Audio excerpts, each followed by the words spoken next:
day. Indeed. And greetings unto you, beloved and holy friend. Thank you for joining me again, sharing another moment. Christiana's gonna go to bed. Like a slapo. Ja. Like a slop, Christian. Supreme Overlord Wizard King. There you go. Good night, skis. Love you, dude. Have a good Have a one. lekker stream. Thank you, dear Shan, Joy V, for joining me too. All of you friends not saying anything right now.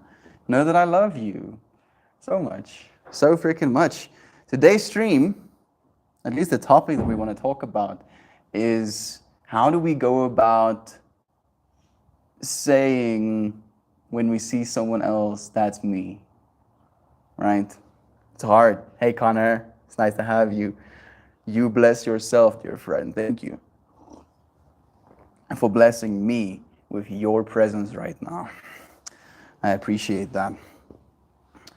I see myself in you, dear friend. You know, like that's the thing I'm trying to get at today. That if we can, as a collective species, really, really, really, oh, dude, Dan, you've been missed, brother Bear. If we can really, as a collective, just admit that actually maybe we are one. Maxine, you've been missed too. S-Rug's here too. Louis, Anna. It's nice to have you two friends. So nice to have all of you here. So much love. Supreme Overlord is sleeping right now.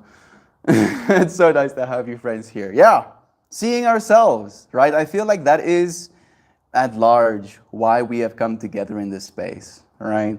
That we do in some way or another see ourselves in each other's reflections. And we don't have to be each other, and we aren't each other. And that's good, right? We get to uniquely be ourselves. But at the same time, we get to see ourselves in others as well. And if you can really do that, if you can do it to the point where it is undeniable to you, then it becomes impossible for you to rape and pillage. It becomes impossible for you to take advantage, of the resources, of the people that live amongst those resources, because it's you, right? I can't do atrocious things to this person because it's me. It's the same entity that we all are, and I feel like that's, if anything, what we're supposed to be doing. But how do you do that? How do you how do you convince yourself even that you're a part of something larger? The best way that I have figured for myself, Sam, it's nice having you here too. Sam joined us for yoga today. It was so nice having you. A Sawyer Suing. It's nice having you here, friend. Thank you for joining us. If you want better audio quality and a potential full frame, not just half my face, you can join us on YouTube under the same username, Meltmore.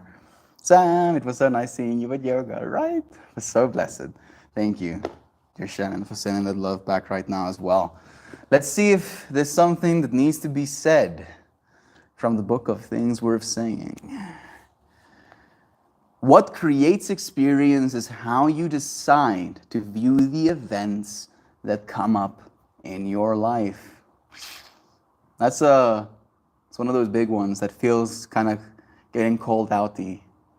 It's like, oh, you're having a hard time in your experience right now. How about what creates your experience? Is how you decide to view the events that come up in your life. What do I choose to communicate to the world? For we are teaching ceaselessly the world what we believe holds the greatest value. We use our momentary consciousness to say that we are this and not that. We use our momentary consciousness to say we are this and not that, and to figure out how we can use our momentary consciousness to say we are the same. Find reasons to trust people. And that's a difficult one because I can see myself calling myself out about how that's a bad idea. And yet, showing up in that trust, in the belief that people are good. Like there was a lady, me and Christian went to the what do you call that place? retail area, I guess. And I was sitting in the car, and there was a lady pregnant walking past to this like little, boxed area where they can drop your packages and you can pick it up there. And I saw her pulling at something, pulling and pulling and pulling.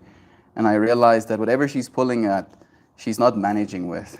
So I decided to get out of the car and ask her if I can help her. And it's like a big box essentially forced into a hole, so it's like stuck on the sides and stuff. And I help her and I carry the box to her car. And in that moment, it was like this, it wasn't an insult to her ability, it wasn't an assault to her person or to what she's capable of as a being on planet Earth. It was just my willingness to acknowledge that that's me, right, struggling right now, and that this version of me is watching myself struggle. So I can either continue to watch myself struggle and be like, look like I'm having a hard time, or I can stand up and help. And at first I was like, should I not help? This woman is pregnant. Maybe she doesn't feel safe being approached by some random stranger. So I was like tripping out about whether or not I was going to be a good person by helping as well. And then I do, right? And she's grateful. She's grateful that I was willing to help. She tells me she's going to have twins. She's going to have twins. Her first children are going to be twins. And I wish her a good life. I wish her a beautiful, beautiful journey with her kids. And we went our separate ways. And I'll probably never see her again. But hopefully, genuinely hopefully, she'll think to herself, maybe for the day, maybe for even a moment that, there is still hope. Human beings aren't all bad, at least, I can bring these kids in my stomach into this world right now, knowing that there are still good people. And it was a trip, and it still continues to trip me out. The amount of love we get to share, and yet sometimes we're just too busy too caught up with our own ego, our own fractal, to see other people going through the exact same thing. It really is nice having you here, Maxine. You've been missed, dear friend, so missed. Sam, yoga happens at 5 a.m. my time, sadly too early for me. I understand, Joy Beef. I do, I really do. I don't get up at 5 a.m. for almost anything, even gorgeous sunrises. So yoga, that's like the friends that do show up with like some superhero level strength. Maybe we'll do that as our intention.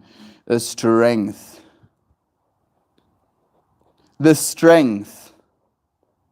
Strength.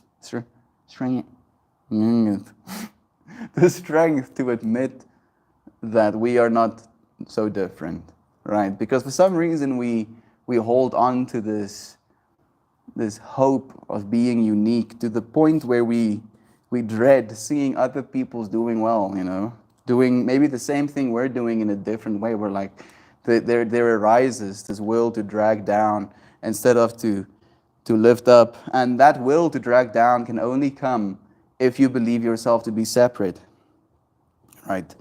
If you believe that that person is that person and you are your person, and there is no intersection, there's no cross-pollination happening there. I'd like to believe in the ideal worldview. You can just see yourself succeeding, as that other one is, well, and it's weird, because in a paradoxical way, the more similar you are to someone else, the least likely it is for you to act that way. Where we understand pretty well that there is a judgment bias between people that look alike, right? If you, for instance, dress like a hippie and you talk to another hippie, that other hippie will have more judgments and biases based on who you are than a regular person would, for example.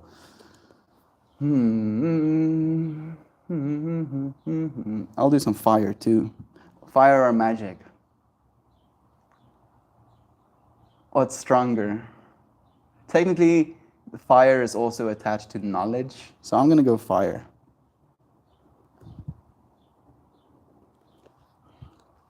Some of the runes as well. Sikath.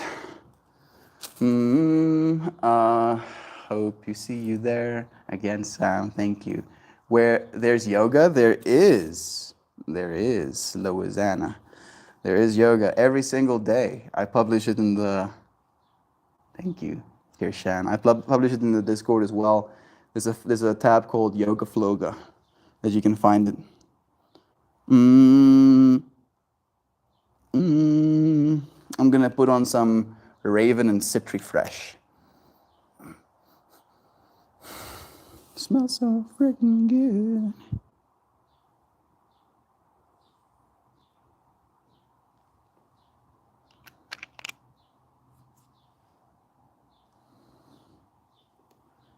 I feel like I didn't put enough. That's just my monkey mind wanting more. Okay. Thank you again, Shan, for the up dudes. Yes, there is. Lois. It is 30 minutes before stream starts. It's true. Are you on the Discord? I'll try tomorrow. There we go. Kapow. Hey, Corey. Thank you for joining us, dear friend. It's nice having you. Saying to yourself, I look like I'm having a rough time. Life is weird but beautiful. Looking yourself in the mirror. I've had more moments like that than I'd like to admit, dear Connor, where I go and look at myself in the mirror and I know that I've been going through it a little bit.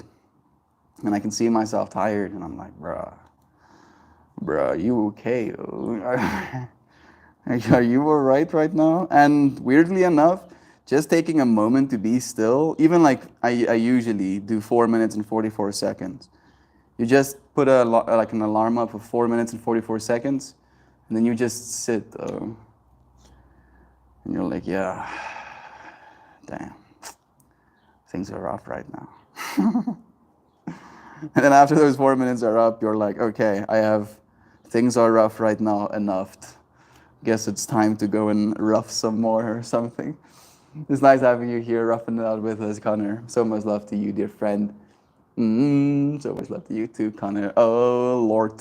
I can't imagine being pregnant with twins. Amara was on the smaller side as a baby, and it was so uncomfortable. A mother of twins or more are superheroes.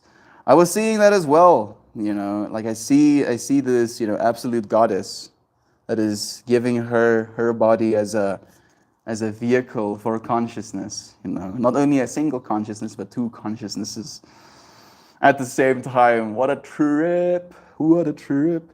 That is almost too much for my mind to handle right now. I hope she has a beautiful life. I hope those kids grow up to be world saviors. They cure all of the cancers at the same time. I'm certainly planning to make the effort, Shan. There we go, Sam. Heather's here too. Even Dry. So much love to you, friend. It's nice having you here. So much love in here already, of course. Why is that do you feel? I just got here. You think we judge others who are like us more harshly. I feel it's easier for us to. And I'm not saying that it necessarily is that way, even though it could be. I feel it's easier for us to judge people that are like us because we know what can be done, right? And we know what potentially was done as that version of ourselves. And then we're like, yeah, I know you, you're like me. But no, that person is also an infinity. They might be similar, but there is still so much going on there. So strength and stillness.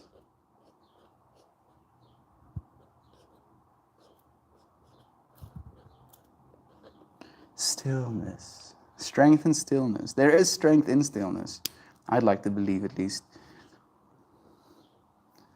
Being still. Being strong.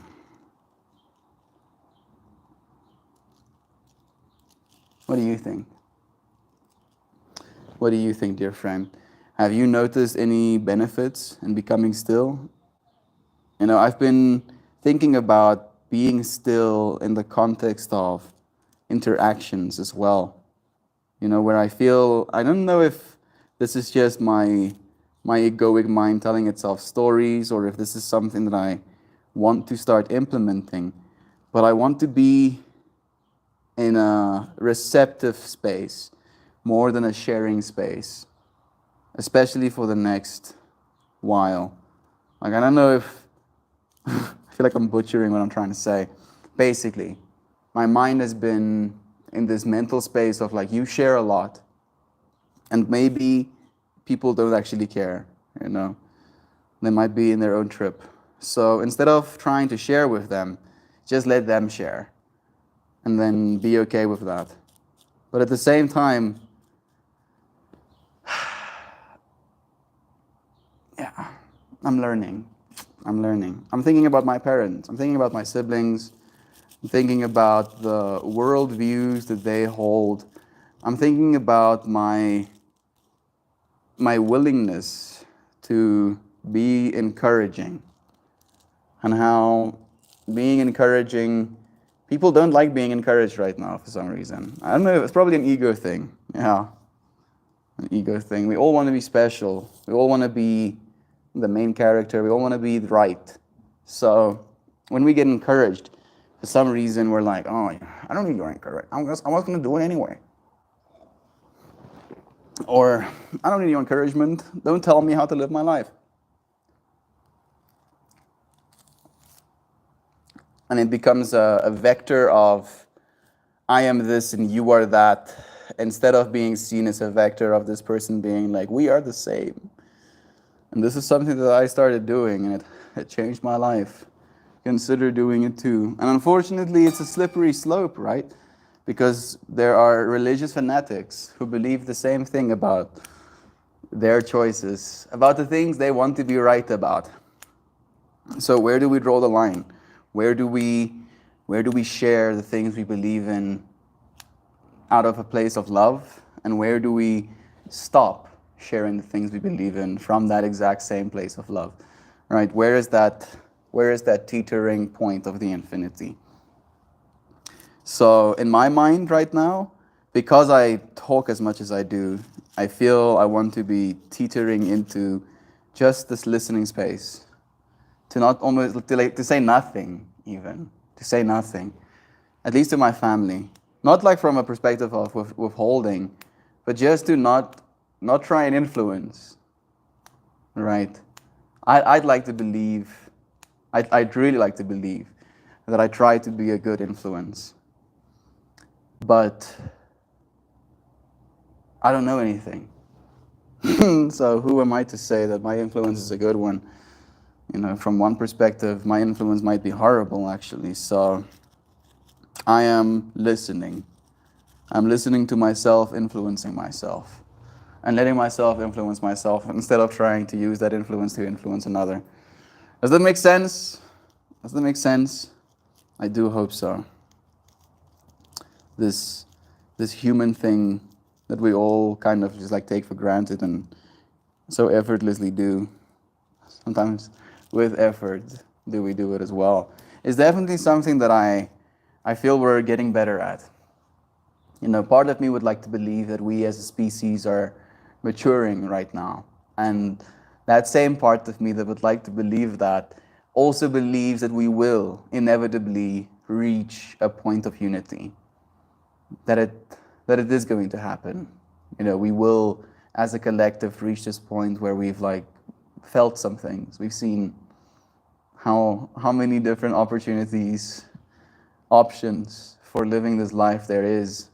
And hopefully with the help of machine learning and data analytics, we'll be able to notice that it's more efficient, it's good for the planet to take care of people as a self, right? Take care of the planet and take care of the people as an extension of ourselves, because we and they are, right? The earth is an extension of you. You're breathing atmosphere right now. You're walking adjacent to the surface of the planet. You're meeting other people on the planet. Every experience you've ever had has been intimately attached to this planet. And then Technically, there are experiences to be had with your eyes closed in a transcendental space of mind as well. This is true. But in a weird way, that just shows you that there is so much of an experience, so much to infinity within you, that why would you discredit that the rest of infinity is not a part of that too? Why would you convince yourself that you're separate when it hurts you, right? And yet, and I know why. Because sometimes we want to get hurt. Sometimes the experience of being hurt is a worthy one. You know, imagine you lived 1 trillion lifetimes experiencing extreme bliss over and over and over and over again. You know, your life is just perfect every single time you get born into a family that supports and encourages you. You have enough resources to pursue your dreams. You have enough work ethic and talent to make your dreams something beautiful. You make your dreams something beautiful to the point where you get to share that time with other beautiful people, and then you get to die having shared your life with beautiful people, your whole experience. And then you die, right? With that as a reflection, and you're like, so much nice. I wonder what it's like to not feel all of that nice. And then you go through a whole different fractal, a whole different experience that can be painful. And the prerequisite of that is that you have to consider yourself separate. You have to believe you are somehow outside of the whole, somehow victimized, somehow picked on by the everything in order to feel like you're being picked on by the everything, right? And again, every single experience is worth having. And that no life is worth more or of greater value than any other life. It's one of my favorite Marcus Aurelius quotes. This dude was an emperor, a philosopher, an emperor. And yet, he understood in an intrinsic and deep level that his life wasn't worth more than the people he was ruling. He was literally ruling in the midst of a plague, people dying in the millions. Like this might be a little bit much, but the smell of rotting flesh in the streets as you literally walk in the area you're supposed to be ruling, and still being stoic, being a philosopher, understanding the value of human life, talking about how it's difficult to get out of bed. All right, imagine you rule over a nation. You're the most powerful person on the planet. And you're like, oh, my bed is so cozy. I don't want to get out of bed. I just want to stay in bed right now, right? It's so crazy. Like, we've been doing this. We've been experiencing this experience we call life in so many different ways. And I believe that we're reaching a point where this experience of life is going to be one of unity again. Of like, oh, hi, dear loved one, to every single person you meet, you know, like a deep remembrance, like a long lost soulmate that you get to reunite with, you know, the person serving you your burger, the person helping you with your groceries. I might be a little bit too much at this point. The finals stress has been getting to me. My eye has been twitching nonstop, like where it like goes like that. Yeah, dude, I hate that. Feel like a tweaker. Can't wait to be done soon, dear friend. Sending so much love to you too, Dry. Thank you for the vibes, the encouragement. Vindira, love to you, dear friend. Thank you for joining us. Gotta say, finding Melt and the Haywire Hill family gave me so much hope of Fruit Cup in this world. I saw a crown when I closed my eyes for a second there. You're a king, dear Corey. Thank you for choosing to keep showing up for this space, dear friend. For showing up for your dear little one in the same way. What is Fruit Cup? His little daughter. During this whole stream, they brought a life into this world, Lewis. I believe in you, friend. Thank you. Thank you so much, Corey, for all of the love you shared as well. Morning, Ninja Manor, Maxine, love to you. How are you doing, friend? How are you feeling right now? What's going through your mind? All the love. What is the best way to deal with stress, in your opinion? I'm poor at managing it in a productive way. Breathing is my best way to deal with stress. I'll realize that I'm becoming stressed, And then I'm like, can I breathe? And then I'm like, yeah, I can breathe. Am I on the ground right now? Yeah, I'm on the ground right now. Is my heart beating? Yeah, my heart's beating. Am I aware? Yeah, I'm aware. So my stress is imagined, right? At least that's the way I try to do it. It's like I kind of ground myself into the physicality, into where it is I am right now. Get out of my head, because stress very much is a head thing, right? Your body can be under stress, this is true. But unfortunately, when your mind gets stressed, it sends the same signals to your body that it would have even if it wasn't a real situation to be stressed about. So the net gain is the same. Like you, if you think in yourself into a stressed place, you're gonna feel that you're stressed right now. Your body is going to release the chemicals for stress. It's gonna be like, oh, we're stressed now? Okay. I guess we're stressing. Fruit Cup is standing in her toy chest, wiggling around, picking at a spider plant and babbling incessantly. It's like, yes, starting to manifest sounds into this universe, right? Like I would like to believe she's speaking spells right now, you know? Like the fact that it's just psychobabble maybe makes it even more powerful. Therapeutic screaming, Connor. It's gotta come out somewhere. I haven't therapeutically screamed in a while. I remember doing that as well, screaming into my pillow. Fruit Cup is the spawn of Cory, the physical manifestation of Mr. Ninja Nanner. How cool, the spawn. Well, you're not wrong, Joy. I was a climber as a kid and still love climbing trees now. Fruit Cup definitely loves climbing. And the falling sensation. What a trip. To want to fall, to enjoy falling. I mean, one of my favorite things to do as a kid is my dad would shoot me into the air when we were in the pool, and I would, you know, plop back down into the water. There was something about that I really liked. Let's smoke to strength, and the outside intention was stillness.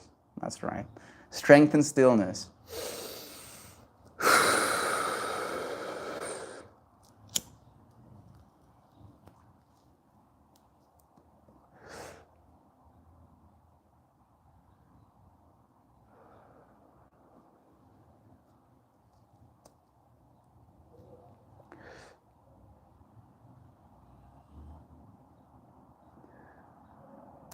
Huh.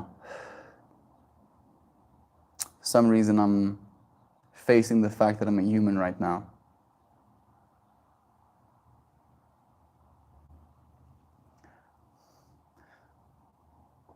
The act of looking at yourself. Yeah. That's the reason I stopped doing it. I see my dad. I see so much of my dad when I look at myself. And it's weird because that's been one of the hardest ones, right? Because my dad, he looks very similar to me. You friends probably have noticed. And he is very alike. We are very alike in this way of encouragement, anticipation, slash deep belief of a value system, of an idea, right? But it happened to be different, mine and his. And because of that difference, it's very hard for us to realize, for us to believe that we are the same entity, having come to different conclusions. And it's odd, right? Because I tell my dad that, dude, I am you as that version of yourself. And he loses his mind. He's like, what do you mean? No, you're not me. I'm me. I'm like, yeah, Dad. I'm not saying that I was reincarnated after you died as that version of yourself. This version of me was born, and now I'm still you. I'm saying that there is no separation, right? That the same consciousness that looks down and sees hands, looks down and sees hands from my point of view too. And he's like, nope, refuses to believe that. And then, you know, I go into like a psychedelic experience and I look at myself in the mirror and I see my dad's face arise out of my mind, smiling at me, like with giddy joy, with this look in his eyes of, I know you know, right? Do you know? Do you understand? Like playful, like.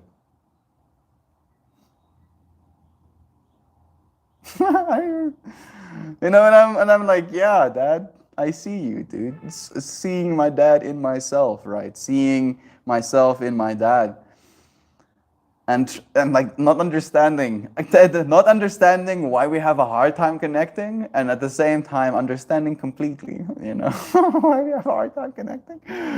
It's such a paradox. It really is. It really is. Coming back to the whole point of the people that you look alike, right? The people that you can synchronize with, you might be more inclined to be judgmental or biased towards. Me and my dad look very alike. And my dad has gone through the process of, oh goodness, of believing in something in his own way, right? And he has this weird willingness to admit, especially these days, that he never was a true Christian until recently. Like, he used to misunderstand how it was supposed to be, and now he understands. And I see how he is connecting all of those years of misunderstanding to what he believes is my misunderstanding right now. And it creates this level of separation, right? Where instead of him being willing to listen to me, he believes he knows who I am and he knows what I'm thinking because he's so similar to the way that I am. He looks the same that I do. He's in a lot of ways lived as me for longer than I have. But, and this is a big but, he's been exposed to exponentially less information. So much less information, right? And it's not out of lack of trying. It's just because of time, right? The internet became available to us when my dad was already working a full-time job. So even if he was trying to, he would only be able to expose himself to so much internet in so much time, right? Where I gained access to the internet as a 6-year-old. And I've not stopped. In fact, I feel the rate of information exchange has probably just increased. It's faster now than it used to be. And all of this information kind of can be overwhelming, can devastate you as you look into the face of infinity, or it can be something to reflect upon, right? Realizing that you're ultimately looking at a mirror of yourself, and that this mirror of yourself is saying things about you, that the things you see on the internet are aspects of yourself, right? Again, looking at things and saying, that's me. And it's hard sometimes. It's hard when you see an individual, right, like in this mentality, an individual who stomps on lilies, right, sees a beautiful flower garden, and is so filled with rage and hatred. Maybe their girlfriend just broke up with them and they love that particular flower, stomping on the flowers, being like, fuck this flower. And then you can be like, oh, I would never, oh, I'm so holy, I'm so beautiful, I'm so great, I wouldn't do something like that. And then, there's like a lying to yourself, a separation from yourself, and being unwilling to admit that I understand, right? Maybe I don't want to. Maybe I don't want to understand from this perspective of it might be easier for me to justify to be that if I did admit to myself that I understand. And it's a process. It's a process of realizing that we get to choose who we want to be. But ultimately, we have to be willing to see ourselves in those things, right? Like anger, war, fear, hatred, discrimination. All of these things, hurt us as much as it does because we realize that that's something we're capable of. All of us. All of us are. And then there's a recoiling from that as well, where like we don't want to admit that. But if you're not willing to admit it, how can you work on it? How can you work on something you believe you're not faltering in? Right? Like you're gonna always create a narrative of, oh, I don't have to do a thing because thing is already done. I don't have to self-reflect on the opinions I have about other people or the way they choose to live their lives because my life is the right way to live. This is the truth for everyone. Only my life. When there are a lot of ways to live, so many ways, so many ways to live, more than we can even fathom. And we're moving into an age where there are more ways to live still. And you have to try and make the most of all of that. It's a big responsibility. Your friends are strong. Exercise, meditation, draw, a cup of herbal tea, writing. Those help me de-stress. Beautiful advice. Thank you, dear Shan. We all want to be the main character. I have been stuck in that loop for sure. I always thought I had to be different to be successful as an artist, which is true on the surface. It's all the same. We're all the same, right? All you have to do, dear Connor, is be yourself. And it's kind of like a cliche at this point, but for me, the way that I think about being yourself is if you pursue your depth, if you pursue the things that you find the most fascinating, and you explore it in a way where you can gain a certain level of understanding about it that might be niche in and of itself, it's your understanding of it, and you choose to share that understanding, people that will be passingly interested in the topic that is you, the niche that you kind of throw yourself into, will come. There are a lot of us. There are a lot of us. And that we don't need that much, right? There's like this term, 1,000 true fans. 1,000 people, just 1,000 people need to truly support your work for you to be fine for the rest of your life. I think we can do that, right? We don't need millions of anything. You're like, oh yeah, Melt? How about salt? There's millions of grams, millions of atoms in your bodies. I know. The point I'm trying to make is that we need a lot less than we sometimes tell ourselves. That even in wanting less, you have more. There's more freedom, more wealth in that. So much love to you. Couch. It's nice having you too. Thank you for joining us, and Vendera, for resonating with us. Gab loves you too. Love you too, dear Brother Bay. Thank you for joining us. It's nice having you here. She turned a year at the start of the month, literally. Brand spanking new 1-year-old being. I should join the yoga tomorrow. It's been nice having you, Connor. Really nice, actually. Hey, Jovan's here too. Gabby sending some more love. Thank you. Sometimes in order to be productive, you need to stop working and refocus. Take a second, look at what you're doing and focus on one step at a time. Deconstruct the things you want to do, right? Sometimes you're gonna be like, create a business. That's a little bit much, right? Maybe start with, choose a name for the business I want to create. That's a little bit more actionable. Decide on what product I want to provide this business. Instead of just like start, you know what I'm talking about. We get to break these things up. Like human beings aren't meant to just have like a general task thrown at us, right? Oh yeah, just be this thing. We're multifaceted. I feel that's what makes human beautiful. Like we have this ability to adapt to things in a way that not many things can, right? That there are human beings on this planet living in areas so scorching hot that they cannot be outside for certain hours of the day, and areas so cold that they literally have to wear multiple layers of animal skins just to stay alive, right? And it's me, right? Human beings. All of this is what we are, resilient to a T. So willing to survive this world, so willing to adapt. Cartoons, when I get too stressed, I write things down in my little notebook, and I try to sort out what is a priority. and what I can worry about later. That's beautiful, actually. Corey, I'd love to join the morning yoga sessions, but work and Fruit Cup won't always allow for it. But once she starts daycare, Ninja Banana will become Yinya Banana. I really like that. Thank you so much for the love too, Jovan. You're doing the exact same. Gateway! Oh, it's a gateway goblin. Jules, it's nice having you. Thank you for joining us again, friend. I was talking about you a little bit ago, like maybe 2 days. I was like sending Gateway some loves. It's nice having you here, dear friend. How are you doing? Been missing you, really been missing her.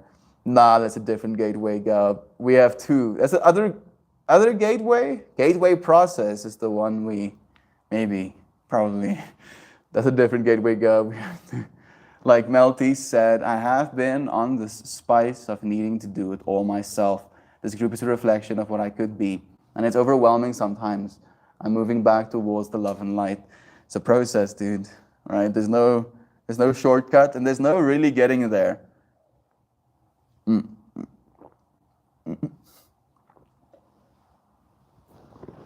Like, there's no destination. There's no point that is going to be any less now. Right? So you're trying to do this thing, Connor, and me too. Oh goodness, I feel like I'm wrecking myself right now thinking about this.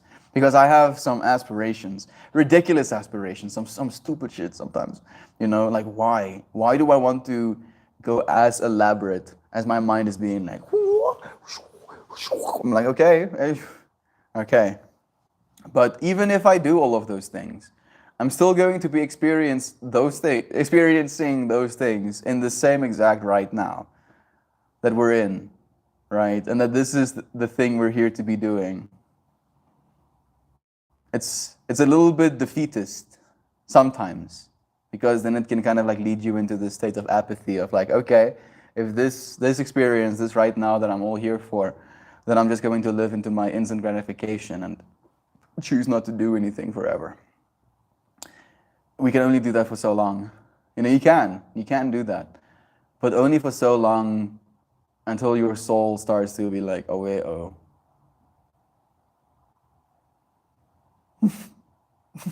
Maybe you should do that thing you actually like doing, you know. And it's hard for us sometimes because there's so many things to like doing. There's so many things to distract us from the things that we like doing. There are a lot of things that are fun out there in the world right now. And we all get caught in one way or another. I feel I'm caught by sugar right now. Sugar is a very real devil on my shoulder. And I look forward to trying to squish it more next year as well. My mind is really doing the whole New Year's resolution thing. And it's so stupid because we've been having some trouble with load shedding. Like we're going through our 6th hour of load shedding since we've been awake. It was load shedding from 8 until 12, and now again from 4 until 6. And how are you supposed to do work on a computer, right? Especially like a desktop computer that doesn't have batteries in a situation like that. So I've been mindfully watching myself get triggered in the future, not being able to do my work, and at the same time trying to force myself to do things in time frames that are going to be unrealistic. And I'm like, bro, please. It's like I'm fighting two demons. The demon of self and self-expectation, self-motivation, standards that I have for myself and how I spend my time. And then at the same time, things outside of my control happening, right? Things outside of our control. Coming back to the whole Stoic understanding of there are things in your control and there are things outside of your control. And worrying about things outside of your control will only continue to beget more suffering. But it can rob you of a certain level of care. Sometimes people will assume you're very cold and unreactive, unwilling to, like they can call it spiritual bypassing as well. It's a specific and terrible smell. May none of you ever have to experience it, genuinely. Like those masks that they had, they were just filling them with herbs to not have to. Recognizing the cycle is the first step to breaking it. Beautifully said. Sounds like a suck town. Fruit Cup is such a wonderful name. So we have Ninja Nana, Ninja Banana, and then his wife is called Ninja Peach. So they have, the fruits and then the ninja. And then, of course, fruits getting chopped up by ninjas, turning into a little fruit cup. That was where the whole baby name came from. Corey, you wanted such a beautiful age. I can only imagine. Facing the fact that I'm human slowly and dramatically zooms into face. It's like, I think I can actually.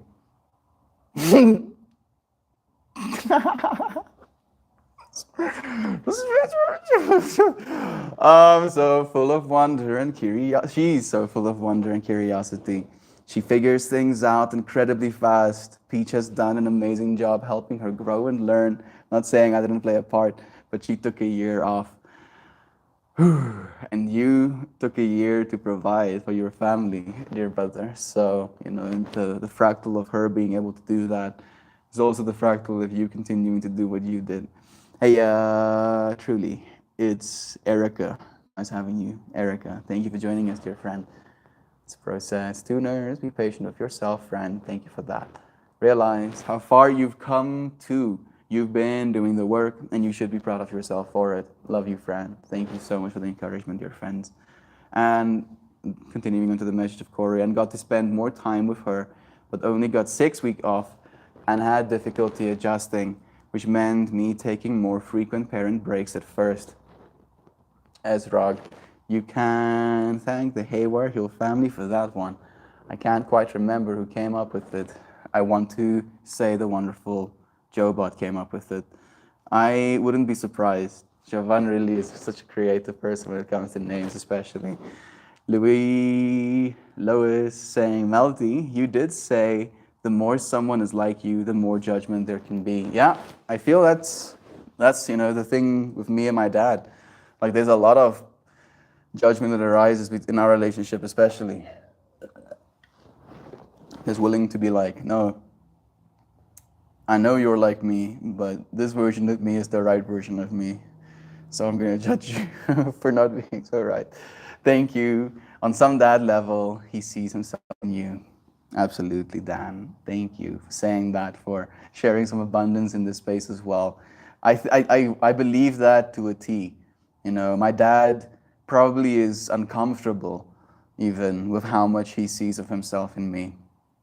And I can only imagine what it must feel like to watch a version of yourself believe something so in stark contrast to what you believe. Especially if you consider that version of yourself more intelligent, right? My dad has outright told me he believes I'm more intelligent than he is.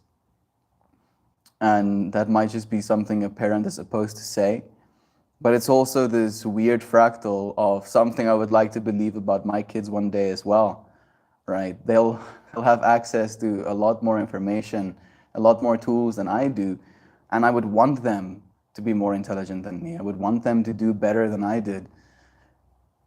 So as a parent, wanting that kind of comes at the sacrifice of the things that you want.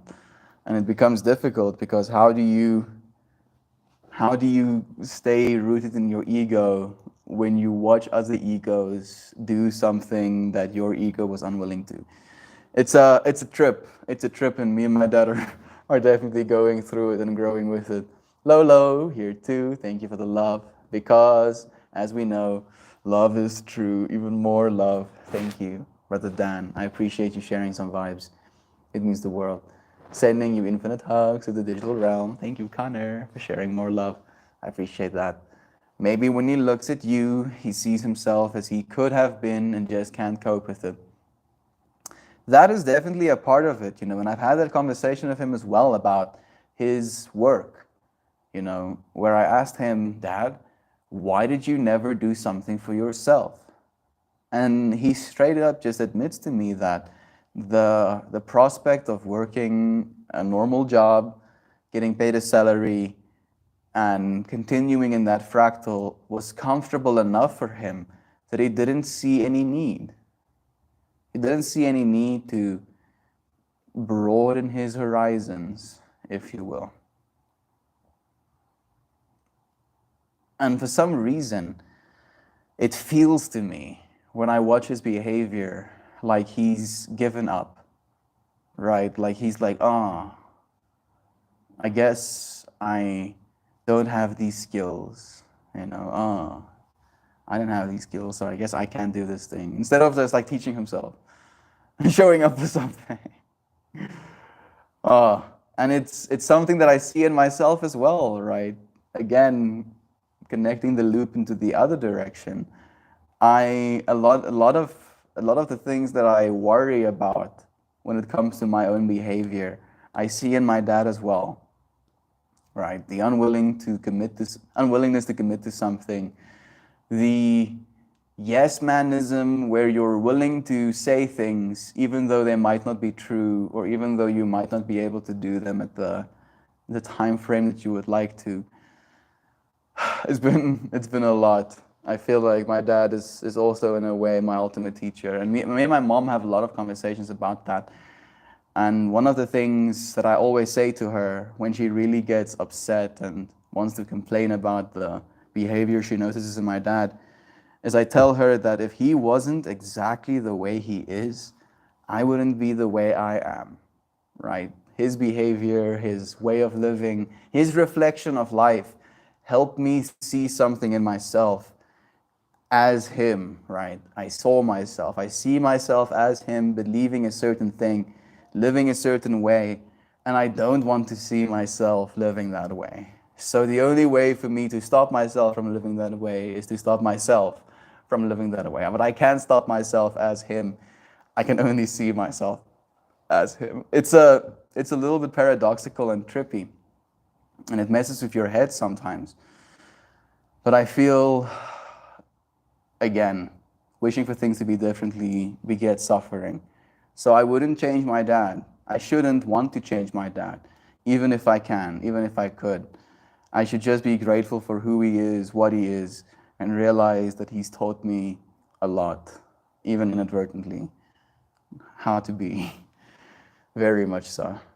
Corey, you and the Peach are amazing team. Fruit Cup is so blessed to have you guys as parents, absolutely. Thank you for recognizing that love as well, dear Shan.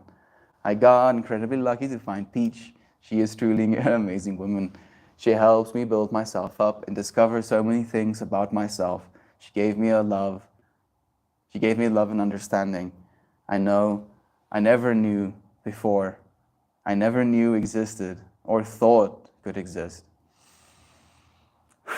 I feel like that's the thing about a beautiful relationship that is so mind-melting, is that in that space, you experience something so beautiful, so full, that it feels like it's outside of reality, or it's even more of reality. Like out of all of the experiences that could be had within infinity, you get to have that one. One where you get to be partners with someone who encourages and inspires you, wants to see you grow. And now you get to bring a child into that space as well. Raise her to love another, raise her to love one another. Lol, there's only one gateway. I was about to say, I was tripping out actually. I was like, did I just send all of the love I had pent up for our beloved Jules, gateway process to someone else? No, give me back all of that love, other gateway. Goodness, Corey, it's such a trip being present for you and Peach, getting to experience life as a growing, loving family. It's been a process. Your friends teach me so much. Self and gateway and work gateway. There we go. Makes a little more sense. If you face Joy Vive, in your face, Joy Vive, I knew it. I was be like, yeah. Oh, I'm gonna. Sorry for bumping the microphone. What the hell? Am I tripping out right now? No. It's just almost integrated. Oh.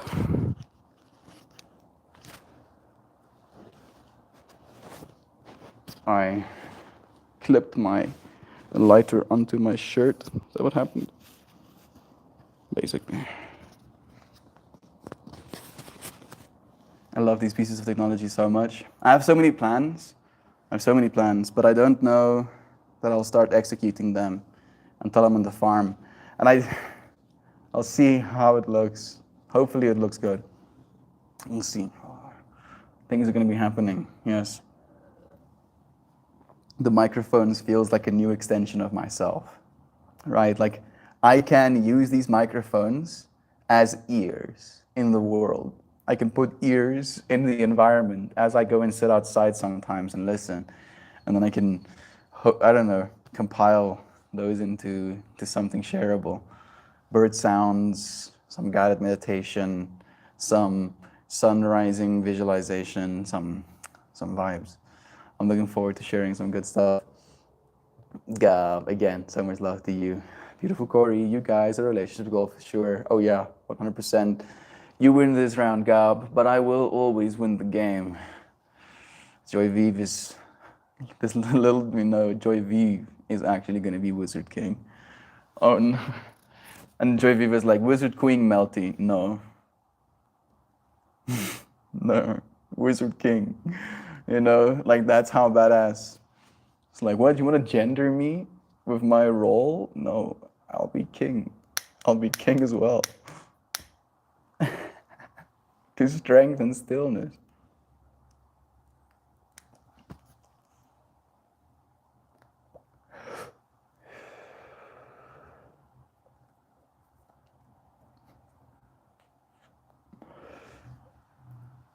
Oh man, it's so disconcerting looking at yourself sometimes.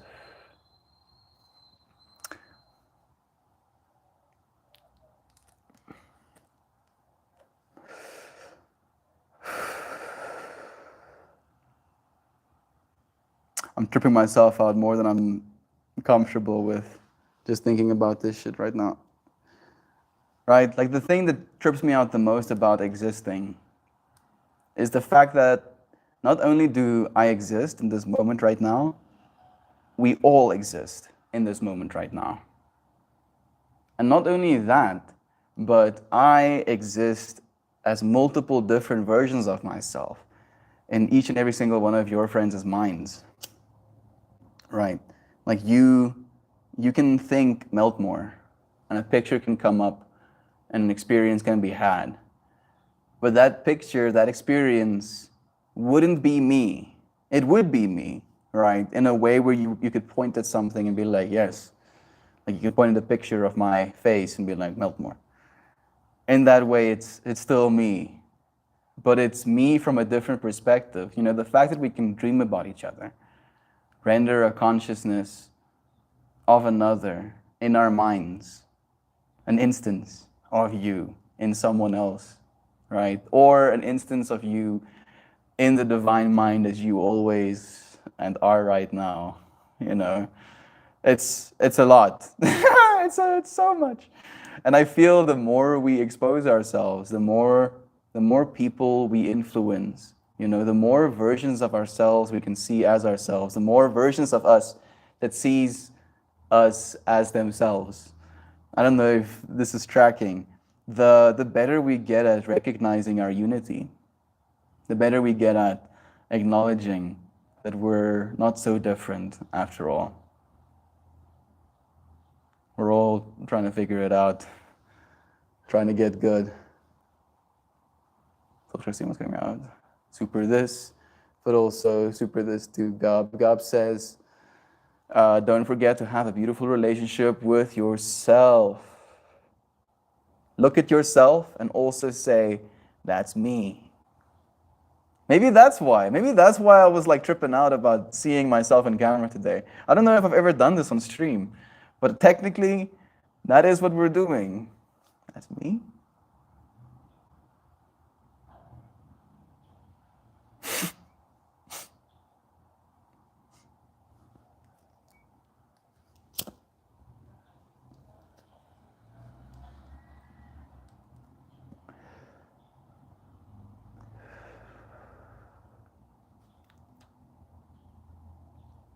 I'm tripping myself. Stop it, dude. I'm actually tripping myself out, because the more I do it, the more I'm tripping out about, again, you as me, looking at myself, as it would be to look at myself in the mirror, right? Right? So you're like seeing a version of myself that only usually I see, right? Like it's very rare for us to look at ourselves in the mirror and have someone else standing by us, looking at us, looking at ourselves in the mirrors. Right? Like out of all of the experiences we have on this earth, that's not one of the common ones. Seeing someone see me as themselves, the me that they think they are. But every single person thinks me when they look at themselves in the mirror. I don't know why, but I'm getting actually a little bit wrecked. The fact that there is 8 billion of us, and just as this version of self as well, right? Like humanoid, 5 cents, maybe 6 cents humanoid.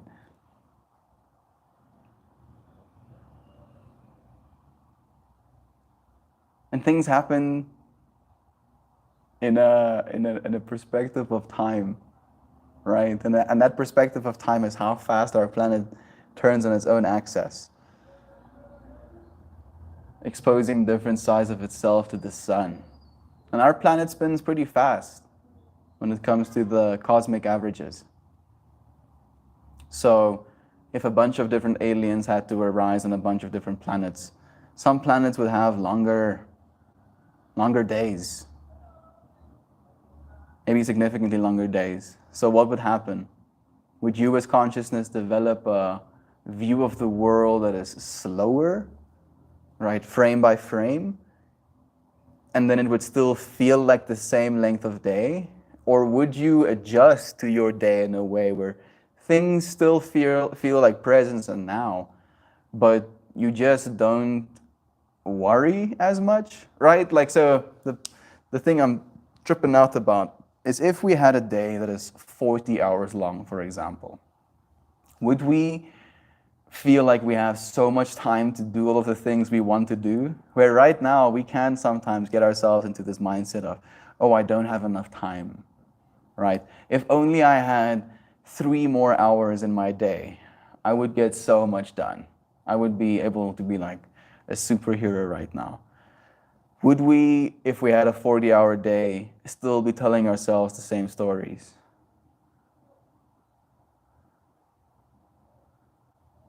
Reflecting on a part of myself, seeing a part of myself that is very uncomfortable to look at sometimes. A part of me that postpones. And it's, and like I'm watching my ego instantly retort, it's like, I'm not postponing, I'm waiting for technology.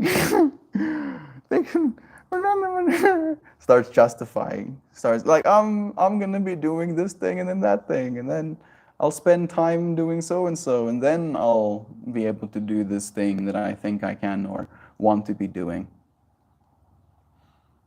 And it's difficult. It's difficult to know which actionable steps we're supposed to be taking. We talked about goals a little bit earlier, right? How do you break it up into something smaller? Skills. Skills is a difficult one, right? Because we understand it. A lot of us have probably in some capacity experienced games. And you can gain skills in games, but in games you usually get to keep them. Right? If you use a skill like blacksmithing, make yourself some armor, you get to continue being able to do that, even if you stop making armor for half the game, right? Not so much with our skills, where if you stop practicing, if you stop showing up for the things you love, you actually get bad at it, right? Stephen Pressfield labels it as resistance. That there is this resistance in our lives, our world, that is almost like a potential tapper on humanity. That if every single human on planet Earth had absolutely no resistance to do the things that they know they're supposed to be doing, to show up in the ways they could be, we would absolutely, all of us, be superheroes at this point, like Superman-esque, impenetrable skin, flying around with laser eyes. I know that might be a little bit dramatic, right? But the resistance you feel when you want to do something that could potentially benefit you, something that's going to be uncomfortable right now, but could benefit you in the long term, is usually where resistance arises. And he shares this beautiful point that instead of heeding that resistance, instead of listening to it, you should see it as a goalpost or a thing to be hit, right? Talking about how to deal with stress, how to show up for your goals, watching yourself feel into resistance, right? I want to do a little bit of exercise every day. I want to stretch every day. And then you set a time when you're going to stretch and you commit to that. And then when you notice in yourself, maybe when the alarm goes off, this resistance arises of, I don't want to do that right now. Then you're like, yeah, my resistance is tuning me, I shouldn't do this thing, which I know is good for me, which is its job, which means it is trying to keep me from doing something I know which is good for me. So I should defeat this resistance. This is something I can pursue. This is my new enemy. I don't know why I go so brutal. I was like thinking, this is the new enemy I get to kick the teeth in of. It's like, oh yeah, resistance? Just get him out. So yeah, kick the teeth in of your resistance, of whatever it is you're resisting right now. And that also, has like wider implications of like, yeah, thanks, Mel. I've been resisting the urge to, eat every single apple of my neighbor's tree, and you have set me free. Oh goodness, and maybe there is an experience worth having in that as well. I don't know if it's the most fair experience towards your neighbor. You probably didn't consider that my neighbor is me, right? And just as much as I would like to eat every single apple on that tree, he probably does too, right? And maybe, if I want to be really resourceful, I can go up to his door and ask him if I can have an apple or two. If he is willing to see the world from the same perspective of that's me, he's gonna be like, you're gonna get him. You're gonna get them some apples. Right? At least that's the world I hope to continue living into. I feel it's something we have to show up for. It's not always easy. Sometimes we are scared that there aren't going to be enough apples. Some of us have experienced moments where there weren't.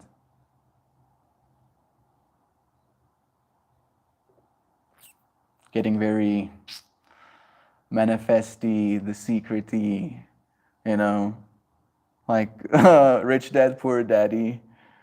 A few friends who've read that as well. The worldview you have, what you believe about finances and abundance, the universe listens. It's like if you continue perpetuating in your mind that, I am lacking, I don't have enough, right? If only this and that, then I would be happy. If only this person would apologize, then I would be free. If only this situation never happened, then I would have my life, free ahead of me. It's things that we become addicted to because it becomes a story that you can articulate to yourself. You can give yourself a reason to give into resistance, right? It's like, oh, I feel this resistance. Yeah, this resistance because this thing. And then it's like, okay, I have rationalized. I am logical and smart, the ego says to itself, having convinced you to stay separate. Man. And I'm speaking in this current mindset from this place of trying to be aware and acknowledging that I am naive. I am, absolutely. I can't even begin to imagine the amount of experiences that are being had right now that would absolutely surely decimate the opinions I have about what a quality of life is, a way of living, a way of surviving even right now.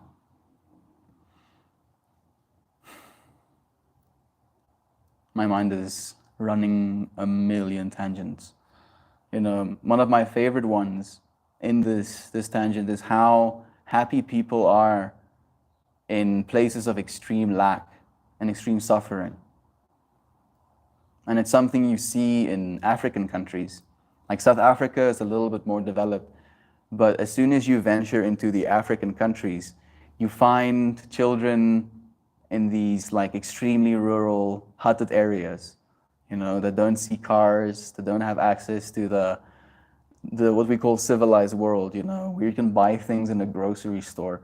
Like it's a different world to them. And then you get to give them with like things bought, pieces of candy.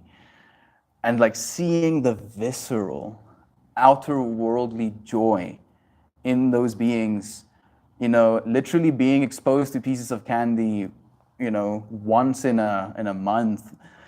Like if they're lucky, somewhere in the year, somewhere throughout their lives. And in a world where we're exposed to these things every single day, it becomes something that we're completely desensitized to.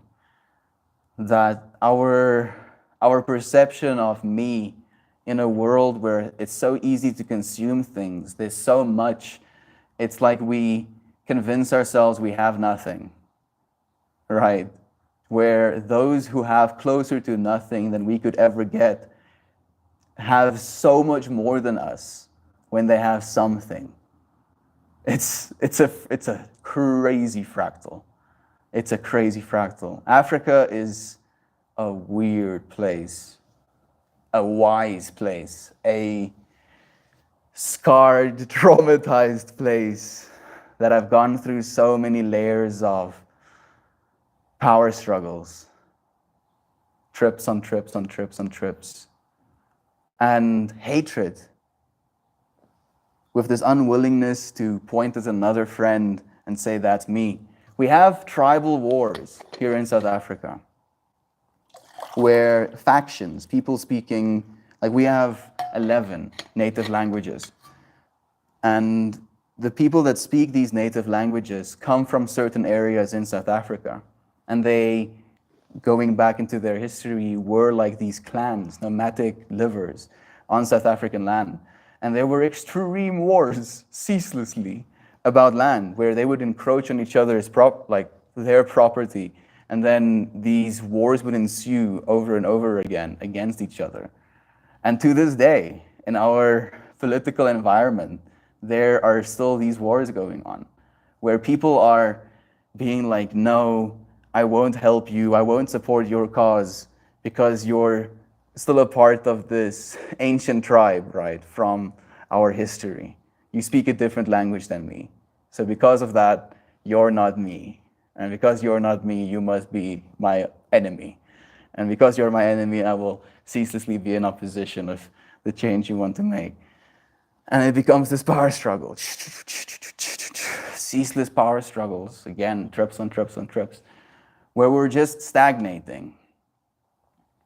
The unwillingness to see ourselves in each other is like pouring concrete into our veins as a species, as a civilization. You can't trust, and trust is the thing that is essential for a proper functioning civilization, right? And then it's a part of me that gets a little bit naive again, looking at this technological future we're moving into, where I believe, even though there's going to be more surveillance than we could have ever imagined before, it will also at the same time be this undeniable realization that you are a part of a system and that your interaction in that system contributes, right? And there are things that we consider okay and things that we consider not okay. And then it becomes again, and the rebel in me is losing its mind. It's like one of the things that is losing its mind about is how literally rules from, I think the 1840s or something like that, England law, like forbids electric scooters to be used on like public roads and stuff, or on like sideways. And as a result of that subway, sideways ban, like these vehicles are basically illegal, and the police have recourse to, confiscate your stuff, right? And it's like, again, concrete in the veins. These things need to have flexibility to change. And I wonder how it is we're going to go about that. Vote locally. Vote locally. That's a big one, right? Actually choose your leaders, because leaders do change, and I feel the leaders that will be coming in the next 40 years will be you, friends.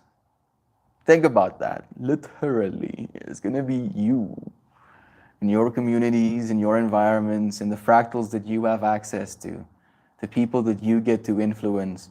You get to bring this deep understanding of, you are me, and I kind of like myself, so that means I, by extension, like you, right? And I like when I like things, so I'm gonna make liking things easier for you too. And we can make the love of our species a selfish one, right? Instead of loving yourself selfishly, you expand the net that you consider self to be all-encompassing, right?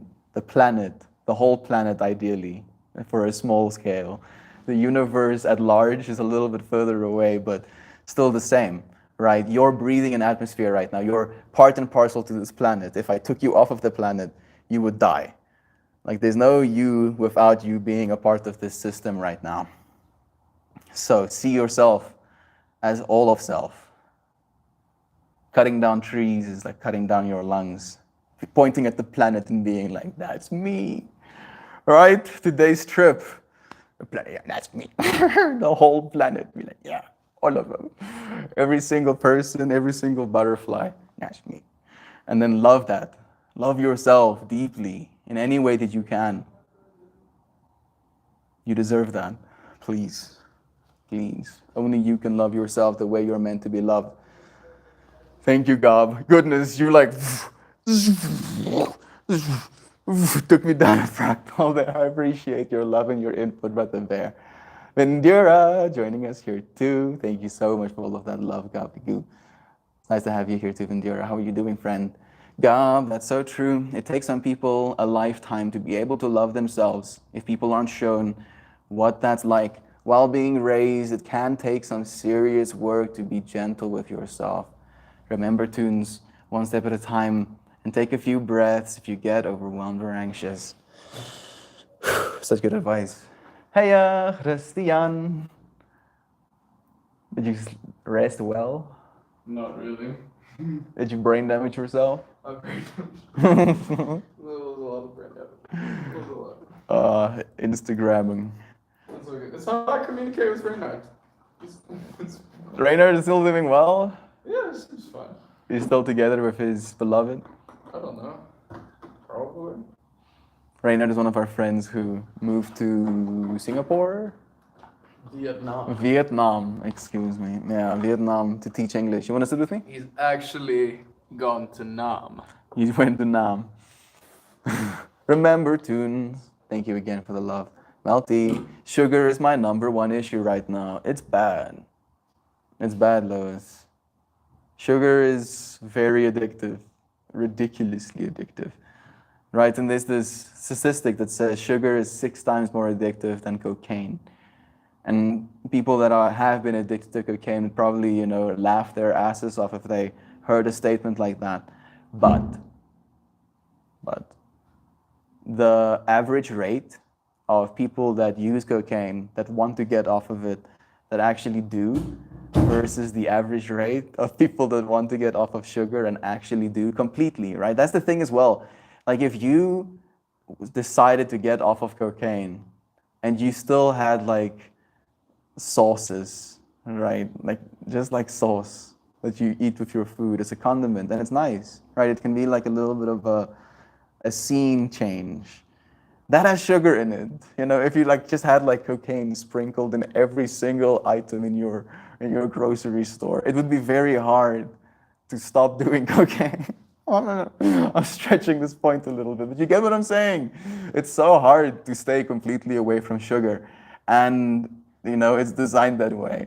Honestly, at this point, they profit from it. Johan! Het is lekker om jou hier te hebben, man. You should have. I kind of took mine off just because I got dressed again. How are you doing, dude? You want to get mic'd up? Sure. Get a mic up, Johan. I know. I'm aware. What did you just say? What? I'm happy. You see, this is the things that I worry about giving Fisty on a microphone. It's like whatever that was could have been in crystal clear audio quality. That's extreme concern. Could have been. What is all of this? What is all of this? This? Yeah. This is oils Shannon sent me. Oh. You should smell them, dude. I will now. If you want to. I So, just need space. please, if you can put this underneath your shirt, Huh? Like? just swoop somewhere here, like on your chest. Like it sticks? No, just like put it into your shirt and then I'll, Oh, yeah, I then like see. magnetically. Give? There we go. I see. There you go. So now, Hello. now Johan's mic'd up as well. I'm sorry if this is making noise. There we go. Easy. Hey, Steve is joining us. It's nice having you here, dude. Steve has like a complete green screen / treadmill green screen setup. And then he has like a camera that points down at him running. And then he edits his world, like he's like runs on planets. Runs like these bike paths. Runs in China, runs in, you know, Japan. He's a gangster. It's nice having you here, dude. Hello. Sharing some love with you, man. How are you doing, Brother Bear? How are you finding you now, dude? How are you finding you now? Reading about an oil that's good for addiction, Mel. I'm gonna find it again. I feel one of the best ways for me to deal with my sugar addiction is to only eat one meal a day, where I'll only allow myself like one eating window, and then outside of that eating window, I don't eat anything, sugar included. I'm good, dude. I like you now. Just hit 500 fans. Fantastic, dude. Hey, Uncle. Uncle is here too? Uncle Becky? I'm not seeing him. Maybe Chris. It's nice to have you, dear friend. To make... Do you have an oil that can make me unfat, Shan? Oh, I'm just imagining this movie. It's called Sweat. Oh, I think I don't know what the movie is called. I think it was a Eddie Murphy movie where he was the scientist that figured out some sort of formula that could make him thin, but he would revert back to his old self every single time the serum would run out. And I'm just imagining Shan bottling up stuff like that. A slim day. Shannon would get so rich. You're so Shannon would rich. suddenly just be like trillionairing it up in here. Also, never in my life have I found something that smells exactly like blueberry, not blueberry, like, you know, bubblegum milkshake. Mm-hmm. This smells exactly like bubblegum milkshake. No way. You want to know what's in it? Yeah, I would love to, because it is incredible. Listen to this, bro. Wintergreen. So Panoe is the one you just smell. Wintergreen, peppermint. I can smell the peppermint in there, definitely, but it smells exactly like bubblegum ice cream. That's the weirdest thing, dude. Dude, you see that little bottle there? It's called Thieves, dude. It's one of my favorite smelling ones. Some power, dude. Smell that. Thank you. It has clove, lemon, cinnamon, eucalyptus, and rosemary. Yo, this is just what do you call it? Cinnamon probably. is Yeah, the but big it's one. it smells like the tea that you get, man. What is it called? Fuck, I love that tea. It's like different fractals. yo, it's insane. So it's trippy to me because I feel like every single time I smell these, a new experience comes with it. oh, And like when I first got them, I first smelled them, I had like of course a certain level of reaction. And then hearing your reaction to them for the first Yeah. time and seeing how different it is, it's cool. Dude. yo, dude, it smells like crazy. What's that? It's like a milky tea that you get in like a powdered form, and you get it at Oh, I know what you're talking about. yo. It's like a type of drink, you know. Some people have it like pre-made. It's like cinnamon and milk and Yo, tea. I don't It's like remember what it's thick- called and now. it's kind of like thickened as well. Yo, This is my favorite smelling one. Okay. It's Valor. Valor. It has so much blue tansy in its like color. You'll see some of these oils are. Whoa, very clear. Yeah, and this one has like a green tint to it. It's blue. Oh. Mm. These oils smell incredible. This is very fresh. I actually have no idea what this smells like. Crazy, huh? The wood, the black spruce is very present to me in that one. But it has frankincense, blue tansy, geranium. I can kind of get the Yo. geranium as well. You're Camphor the truth, yeah. and caprylic or capric triglyceride. Yo, that's delicious. Thank you. Thank you, Shan. My nose is open now. I found success quitting sugar by journaling every time I wandered into the kitchen for a fix. Have a journal in the kitchen. Instead of getting sugar, write something down. Enjoying myself, man, just popping by. I've been playing some old ARPAN streams while I'm working. Like rehashing, that's pretty cool actually. I'm happy that you downloaded your files. They offered me mine as well, but they were 553 gigabytes. You were like, And I'm like, yeah, no. or they're on YouTube. No, they're not. They're on ARPAN, but they're canning the service. Yeah, but didn't you stream everything to YouTube no, as well? No. Like a lot of my streams, I had like morning streams where I would just chat And the music, like dance dancing ones. streams. Yeah. Unfortunately, all of that is getting Thanos snapped as well. Ah. But I refuse to live in a state of loss or Yeah. lack. It I'm not was- losing anything. I'm gonna make more going on from here and now. So it's okay. I'm happy that you actually got to download yours. How large was your files, dude?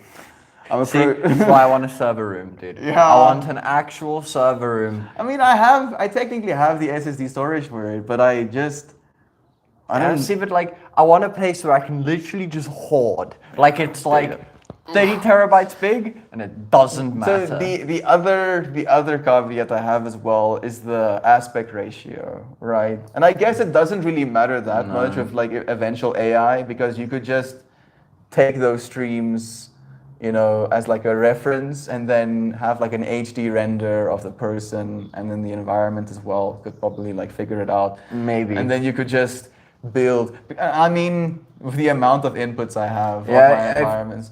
Oh, I could be able to like eventually reconstruct all of it. So then you can just take the streams Yeah, and the and then- information and recreate on whole HD. You can even, you know, go a little bit wacky with it. yeah. Do I want to download that freaking 553 gigabyte file Oh, now? what- the other like idea is for our university we get unlimited Google Drive storage. So like what you could just go do is just go get yourself a big Google Drive. It's not I think it's gonna be like 200 rand a month. Yeah. And then you can get unlimited storage and you could just be like give Google and you just throw it on their servers. Thank you, Google.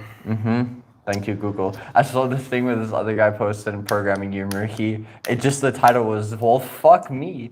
And it's just an email from Google being like, yo, dude, we'd really like you on the team. I know you currently have a job, but just like message me if you're ever thinking about doing something else. And the dude's like, just check your emails every now and again. Maybe it happens. So sometimes Who good things knows? happen. Google just reaches out to you. And it's like, yo, dude. I'm hopeful, but I'm not going to hold my breath. Though. I feel Google is probably shitting themselves a little bit with this whole ChatGPT thing. Oh, dude, I don't think it's that big. I think they're using it as like a brilliant learning tool. Like, dude, if the amount of inputs they're getting. So they'll probably pivot in the same way, right? Like what I'm talking about is how if you want to get real with it, and like ask Christian, we actually did that as well.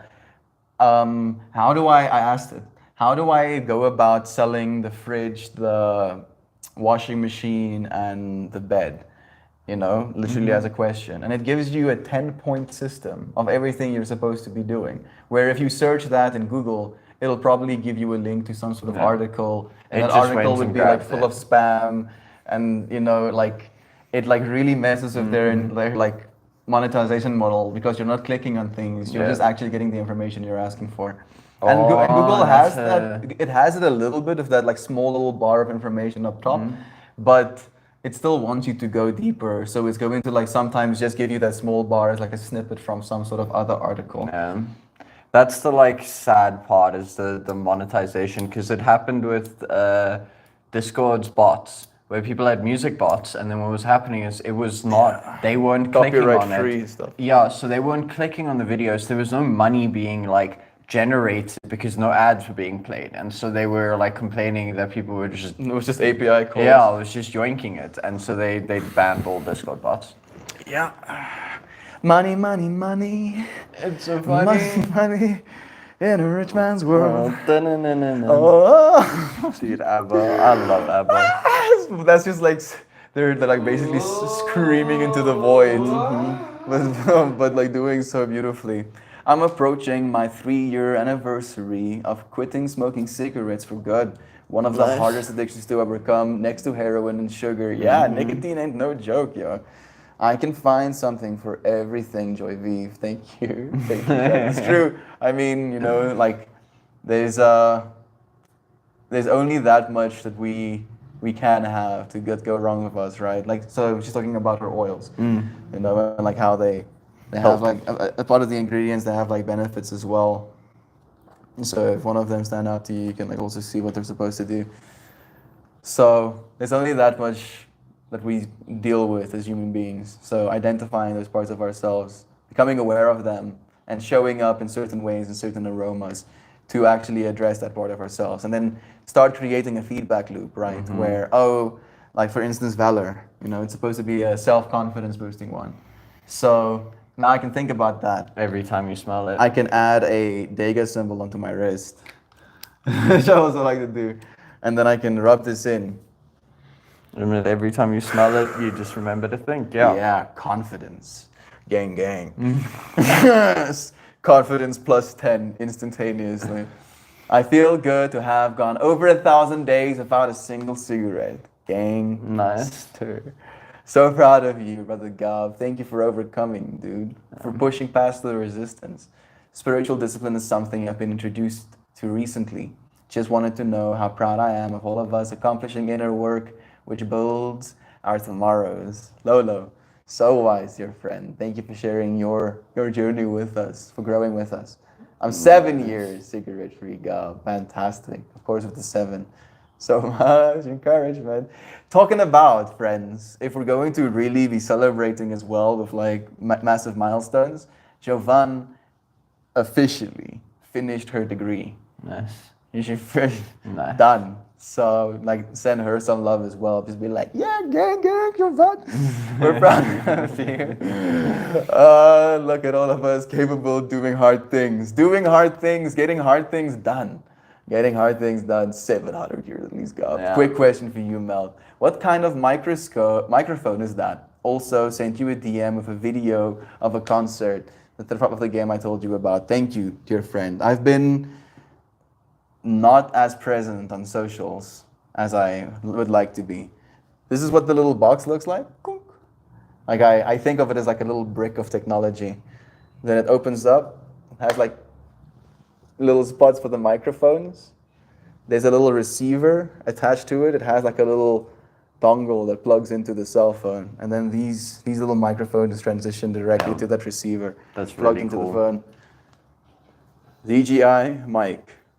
It's like very, very simple. DJI has been throwing in Yeah. technology, dude. I feel like they might be like one of the biggest brands in the future, dude, in the world.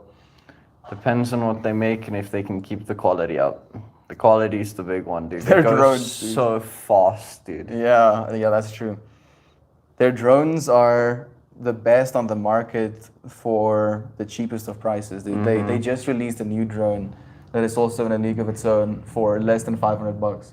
Nice, dude. It's always the funniest thing how it just does this in price as time goes on. Everyone's just like, oh wait, we could do this, we could do this. Oh, that Like makes think about it, cheaper. dude. Like this thing is orders of magnitudes better than the Phantoms were. Like with like obstacle detection and like stability, camera range, camera quality, and it's like literally a quarter of the price or something. It's crazy how fast these things are moving. We're showing up for cool things. Yeah. The microphones are probably not being done as much justice as they could be because there is still a wide room and there is going to be some echo. Yeah, still without like happening. actual pads and stuff. Yeah. Like audio quality is a difficult thing to get right, but when I'm outside, it's gonna be pretty much fixed. Then my audio is limited by the infinity, literally. I'm so proud of you, God. Proud of you, so proud of you. Cease to grow bigger and brighter in my mind. I'm happy with you, Lolo. So proud of all of you in this space. Like the amount of love that's being shown right now. I'm getting goofy. 1000% this. So unbelievably proud of the growth all of you have achieved. We're doing things little by little every day. Every day, dude. Right? And we get to continue showing up every day. And it gets to like be this longer, bigger, wider ranging infinity that we're participating in. Contributing to. Takes effort, but one like little bit by little bit you can do anything. You only have to show up for at least 1% every day. Just 1%. Can you do 1%? 1% of your full capacity every day. And then the end of a year you have 365% of capacity, expressed. Yep. And then over, 10 years, that's 3,000. Yep. And 1% is nothing. You can do that. You can do more than 1%. Maxine is actually something Maxine has really taught me. And sometimes it feels like you can do 1%. And sometimes that's how much you should do. That's how much you should do. No more. No more, no less, dude. Do the 1%. Like I have this thing that I've been doing for a while, maybe like a year and a half. But I've been trying my best to whatever I feel up to, I do. Because I know what needs to be done. So I know I think about it, but not always do I have the capacity nor presence to actually sit down and get something done. And then you know what, you don't do it because it wouldn't be good work or for your soul when you're forcing yourself to do something. Like there's a difference between like knowing you need to show up for something and forcing that to be. Like, or going above what you know needs to be done just because you're panicked or like, what's the right word? It's not scared. Panicked is a good word. Anxious. Anxious is a better word. Rushed even. I feel like that's something a lot of us face right now. This feeling that we're falling behind somehow.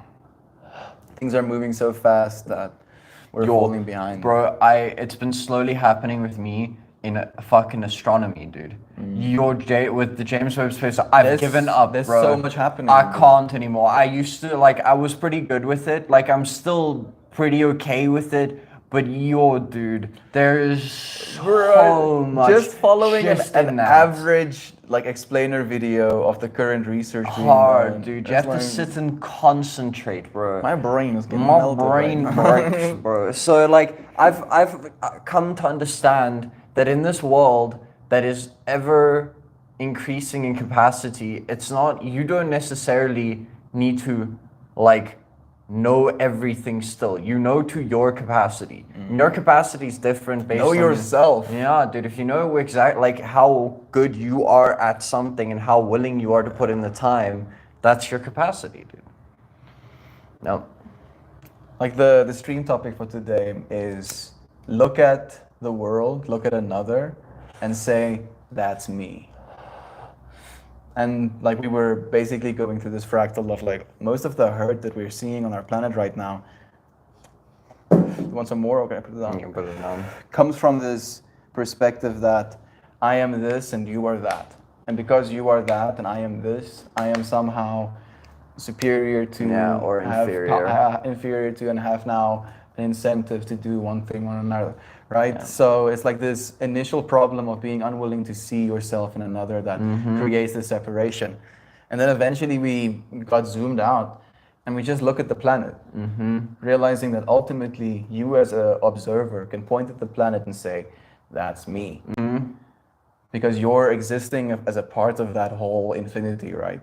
Dude, but it goes weirdly further. Like you can become that Yeah. Kalimbo. Exactly. So- Weirdly. Like not like in the weird magical sense, but you can imagine what it's like to have like Have a weird voice. Yeah, dude, with metal that is made up your body, you can't move. You like But you do. That thing is do. moving a lot. I mean, technically, the fact that it exists in a stable form is because it has a uniform material that moves in the same way, Yeah, right? that's very true. So it moves in its own way. Everything is a vibration. Yeah. Ultimately, right? Like the joke of matter. It's just the vibration and your electrons don't want to touch unless you And are. it keeps going down, dude. Like the whole where we like I've been really tripping out about this after I heard someone talk about it. This understanding that there is no such thing, As matter. matter. It doesn't exist. Kinda. It's in the same way that like water isn't an element. It's Yeah. just atoms that vibrate at a certain frequency. But what then are like quantum physical? Okay, well they're kind of more waves than particles, Yeah. but some of them are particles. So what is a particle then? Like what is a quark? And then you can like split that, right? So it's made up of other things. And then if we figure out how to like just to like kind of like give you an anchoring point. The fact that we keep finding more and more divisible parts, right? The word atom, for example, came from like an indivisible unit. Yeah, That was the an smallest atom. as Yeah. possible, So after if you had an ultimate sharp knife and you could cut something in half over and over and over and over again until you reached two of something and then you cut that and there was only one of that something left. That's what they considered an atom. And we thought we found it. Yeah, but that thing doesn't exist because you can still cut that atom and then you can cut that and then it just keeps going. So in that way, Fair. matter might not actually exist. It might just be this construct of our consciousness where we're trying to understand, right? In the same way we try to understand infinity through philosophical reasoning. We'll never get at it, but it's still the pursuit of wonder. It's the seeing yourself in that infinity, right? And the scientists are trying to do that as well. And we're reaching a point where we're trying to now think of consciousness within the realm of quantum as well, dude. And for the longest time, we were thinking about consciousness just as a purely physical phenomenon, right? Yeah. So it's this weird symbiosis that we're reaching, dude. And are we going to be able to teach machines how to think, right? And what does that say about consciousness of itself? Where the thing we're trying the hardest at right now is to solve the hard question of consciousness. Is what actually is that? And if we figure out how to propagate that in a machine, that could be the best way to reverse engineer something that we could, try and understand. Like, yo, dude. So, for instance, what do you think humanity would be like if in 20 years from now, 40 years from now, with the help of AI, we actually solve all of the problems? There'll be more problems. There'll be more problems. But that's the point I'm trying to make. So like think about it. Let's not talk about social ethical, emotional problems. Let's talk about purely scientific problems, where all of the conceived difficulties, limits in interaction you had with reality, all completely melt away. And you are actually a perfectly technological civilization.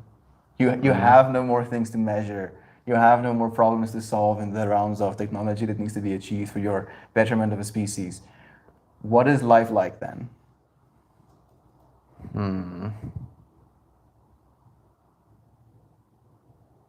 Weirdly boring. It leaves you thinking, right? Weirdly boring. Because there's like the pursuit of perfection has been done. If you're talking about like in that sense, you like no more art can be made because it's been all found and all proven and So like it's so beautiful you say that, because that's like the fear, is that if we actually knew the meaning of life, we would all be basically robots trying to fulfill some sort of ultimate function. And your ability to fulfill that function is going to be something that determines how well you're doing in this hierarchy. And it becomes a competition. It becomes an unwillingness to see someone else as yourself, because I should be the one above you, right? And there's no, it becomes like this the Bertels system again, dude. yeah, The atoms. I feel like a civilization that gets that far, oh, it's a really interesting problem of like where does science and art and the meaning of life, I feel like exists but like personally. And there weirdly enough is a meaning of life. Like I said, it's what you want that meaning of life to be. So that like entire theory of you accomplishing that goal is still there. The only difference is that you're assigning a value system to your meaning of life. And that's in that way I agree. You get the competition because you think that you're living worse, and yeah, that definitely arises. But where that comes into play in a society that has done everything. I'm trying to like base it off of that, and I'm realizing that there's too many variables. Like if you're trying to think about a civilization that is scientifically perfect, they shouldn't have social problems. So how did you get perfect science? You can't do perfect science when people are competing socially. That's a deep idea. It comes back for me to the question of, do you believe we're going to experience a technological singularity within the next 40 years? Not to that extent. I don't even think like to an extent that's going to really change. That's going to be like a phone. I think it's really only going to be that because it seems massive, but it doesn't just do that. But dude, okay, let's just talk about AlphaFold. Yeah, but That's like a game changer. yeah, but it doesn't matter. It's already a thing. Yes. Why? The thing I'm trying to think about is how that's just like one step in this direction of what AI is capable of right now. Yeah, So absolutely. to like tune our friends in, AlphaFold is the system that basically knows, after giving it a DNA sequence, how a protein will fold itself, right? And it's very complicated. And now up to like 90% accuracy, we have models to understand how different DNA looks, and we can, with the future of CRISPR technology, be able to give people medicine that is very individualized and is going to completely revolutionize the health industry, like AI doctors, AI DNA tailored doctors. And that is going to be a part of a technological singularity, and that's coming within, I believe, the next 22 years. And that is going to again be this thing that, and let's say it happens in 200 years, right? Doesn't matter. That is going to be again a shifting point in humanity where it's going to be easier to understand our unity in this whole situation. Because if you live a life where fear of death, fear of getting sick and not being able to afford your health care, if those things go away, what are your motives? Again, if the problems that we conceive of problems go away, what do you do? Then you you do what you always do and you make the same choice of what do I want to do. Yeah. Do what you love. Yeah. Again, like reflecting on your life, you should be able to say love was true. Love is true throughout this whole experience. The relationships I had, the way I treated my businesses, the everything. Love was true. Like that's, I feel, the ultimate goal of this experience. And it becomes again, what's the meaning of life? To me, to my experience, yeah. that's what the meaning of life is supposed to be. And that is beautiful. And I love it. And it's really cool that each of us has that ability to assign it, because it means each of us gets to strive uniquely. Exactly. And like that uniqueness is what I think is important to be maintained inside the union, because you're never working for the whole, you're working for the self and thus the whole. And that's something I've also been trying to remember more, is to think weirdly selfishly. So we talked about exactly this, and I used the exact same words. Because like, not in like a screw you selfishness, but in a selfishness like, I get myself to a point where I can help.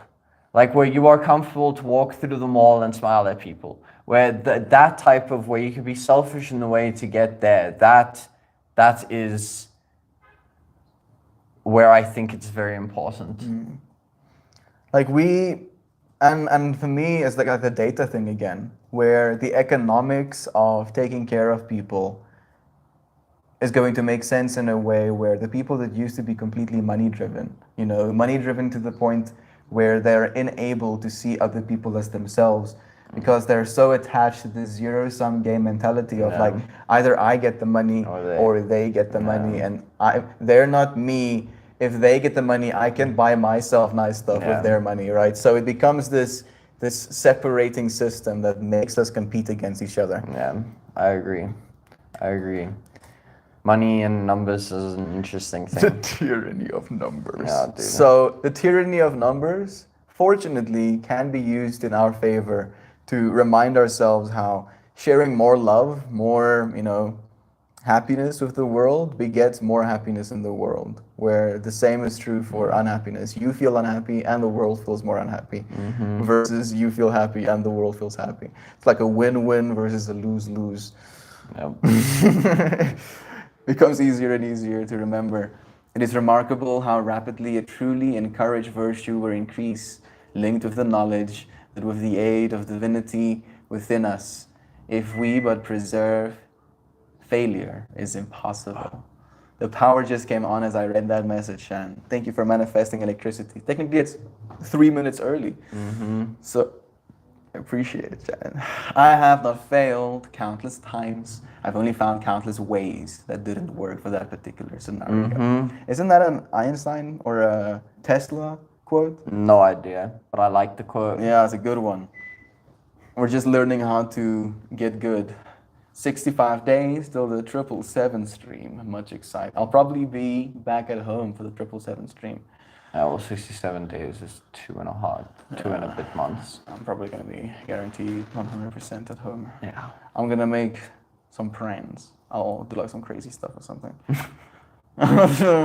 Go do an entire stream where you just cartwheel around. Well, that too probably. I was probably thinking of inviting some lions onto the farm. Hey, yo. We talk about the mind-altering substances as, animals. Where lions, can you guess, is something. Monkeys is something. Oh, I see. Meerkats is something. Dolphins is something.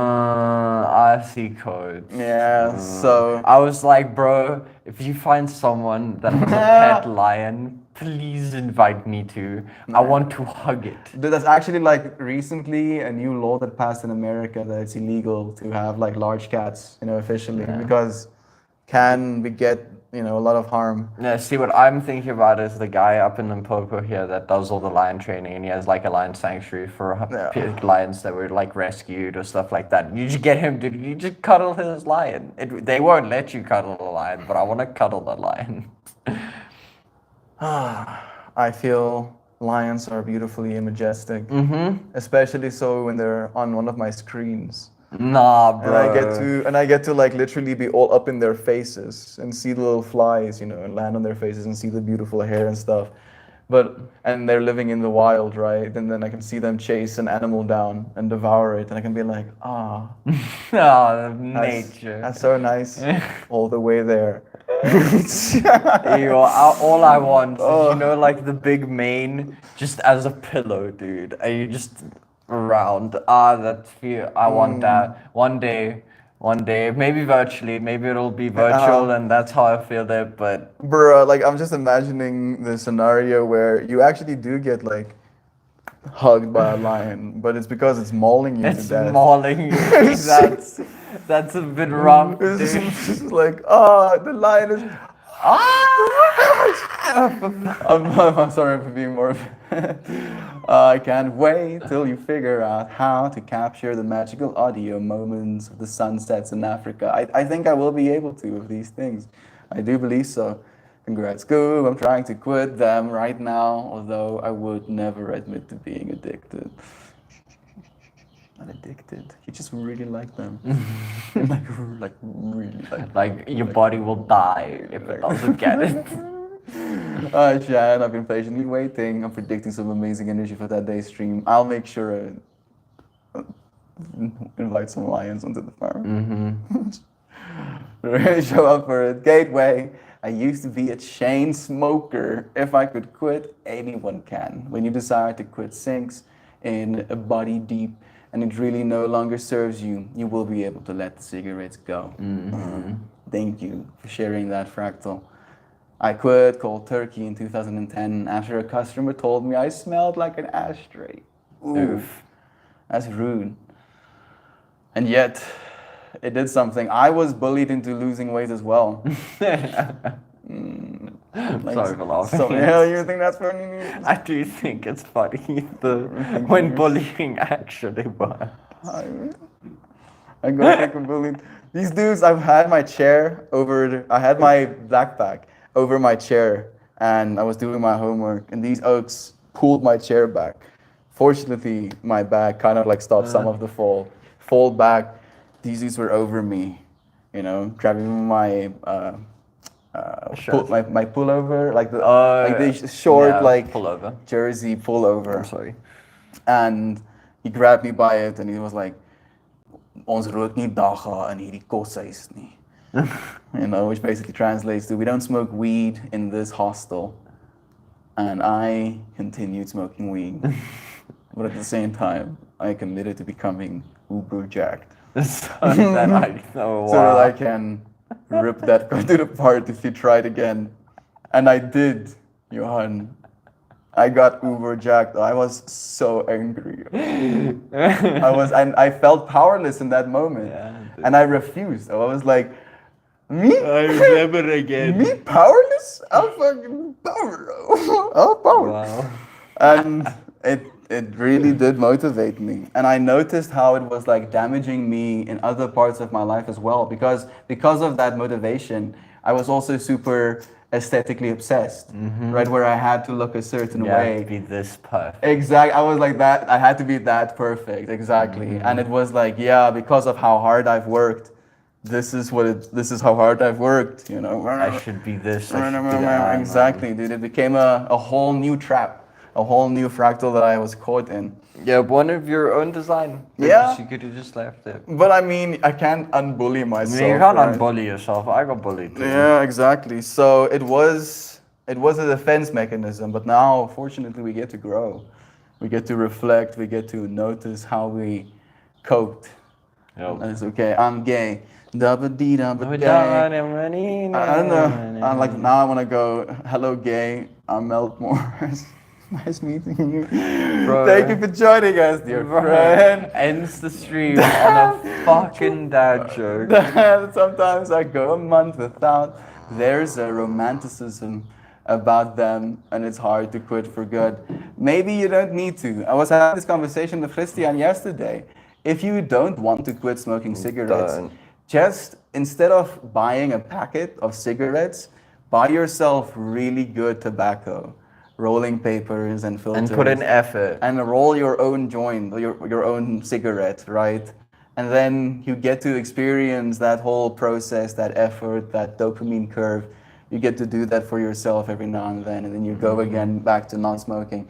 Make it something special, but do it less. Yeah. I Well, love you're the gonna do smell it of less because you got to put in effort to do it. exactly. There's going to be a resistance in a good Yeah. way. I feel you, Gateway. I really do. I totally get it. Your friends are doing good. You're showing up. I love smelling like weed. I also can't love resist smelling that like smell. weed. What you smell, I've people. Yeah, I also don't mind. You know, like it's at this point, my mom really tunes me about it, dude. She like, I hate it. my mom will like, I'll walk into the house and she'll look at me with like deep, like disappointment and disdain, like, "Jy stink." I'm like, "Yes, mama." Smells like flowers. Yeah, "Jy stink" means you stink. You stink. I'm like, "Yo, mama." You're erg. Mama, alsjeblieft. I tune her, dude. I get emotional about that shit. I'm like, "Mama, How could you? ek is jou seun, mama. Ek is nie minder van 'n mens net omdat ek my eie keuses maak oor wat ek in my liggaam sit nie. Ek kan nie help Dat jij niet afvallen. dat dit ryk soos ietsie nie. Maar mamma hoef nie so naby aan my te wees nie. Because she wants to, you know, get all up in my face. She wants to like hold onto my shoulder. Like my mom is very loving. She is. But then I get scared of her loving me after smoking weed because I'm like, "Oh, I'm gonna get traumatized." You gotta just like, mama, and just like grab her and hold her and just be like, Just sick. like go like puff for puff for puff, Hey, keep it in. A hold and just Mama. be like, sick. Now you know what it smells like, and you're done. Never have to worry about it. Swamp, get absolutely gas chamber her in a hug. That's kind of hilarious. Maula, it's nice having you here, friend. I want to get a little bit more present, see if I'm missing any of our friends this time. Heather,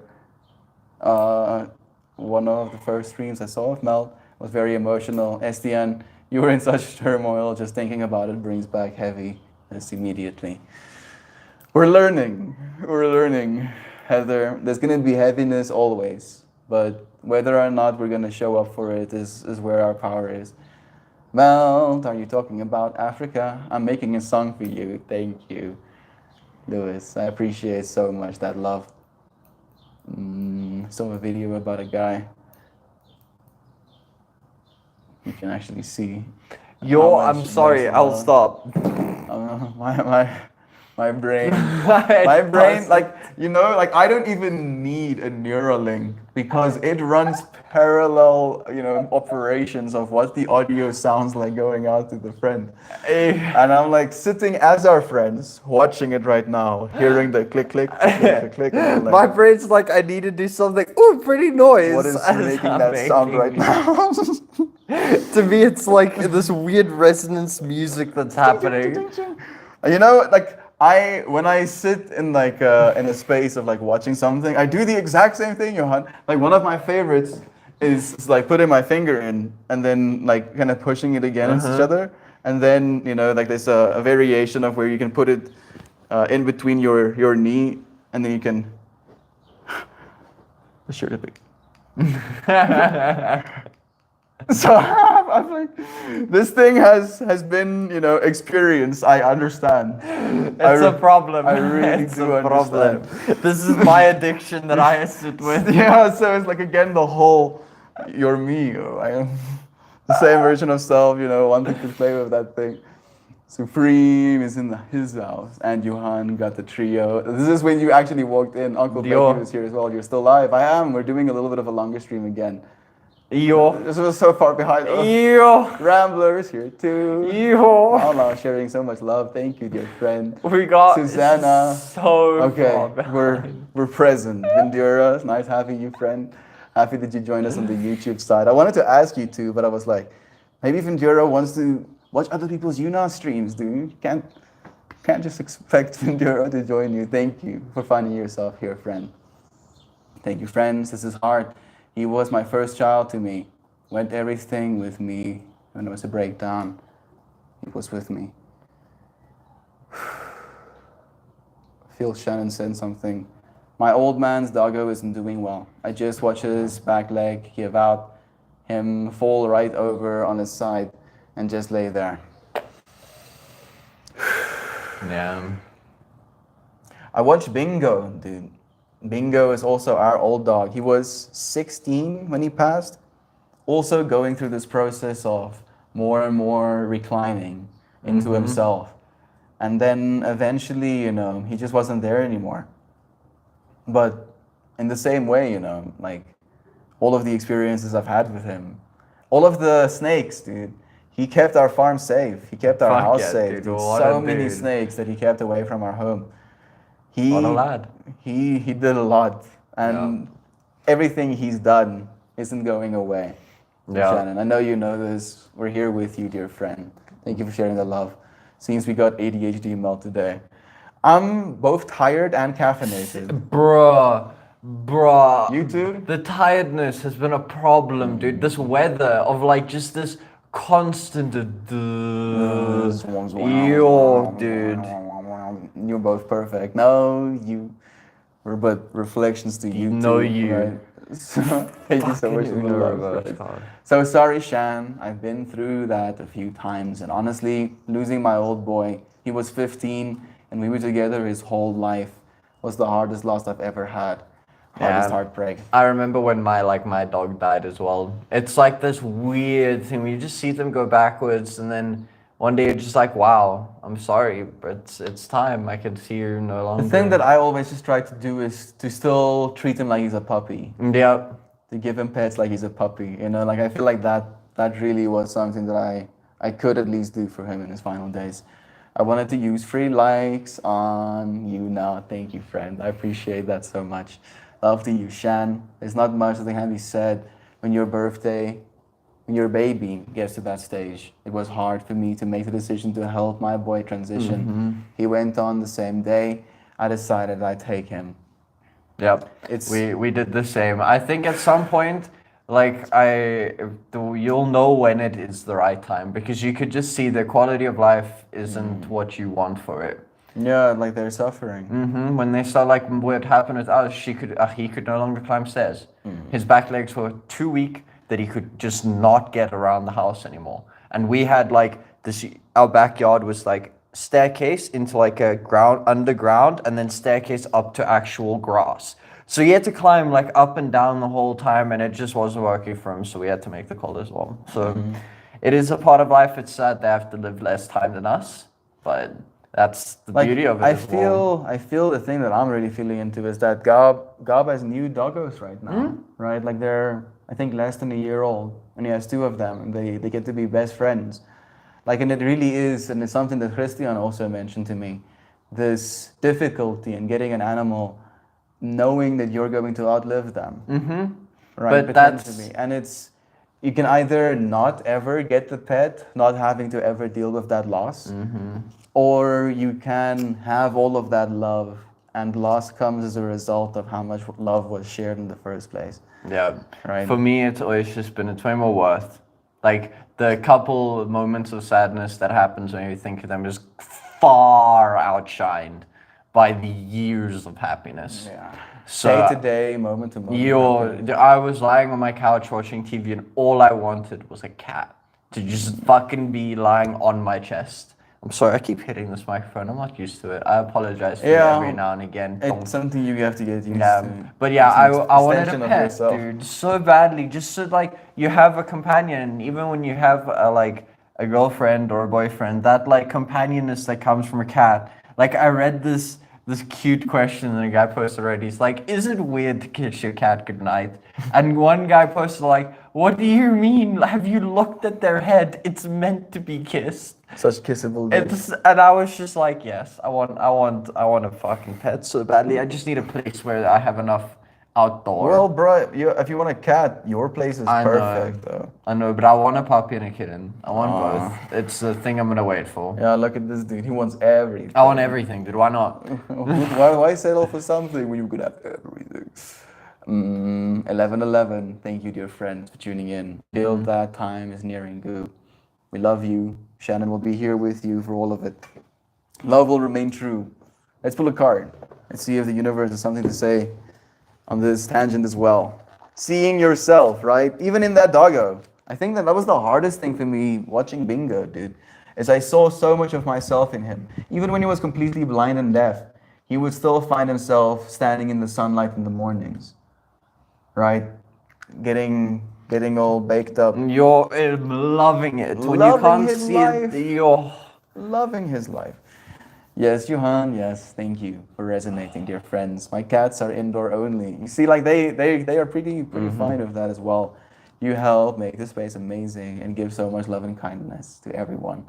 Rambler, thank you for doing the same, friend. Yep. When you're here, you know it's always the same, friend. You create so much hope for me. Like he's actually working in the cannabis industry.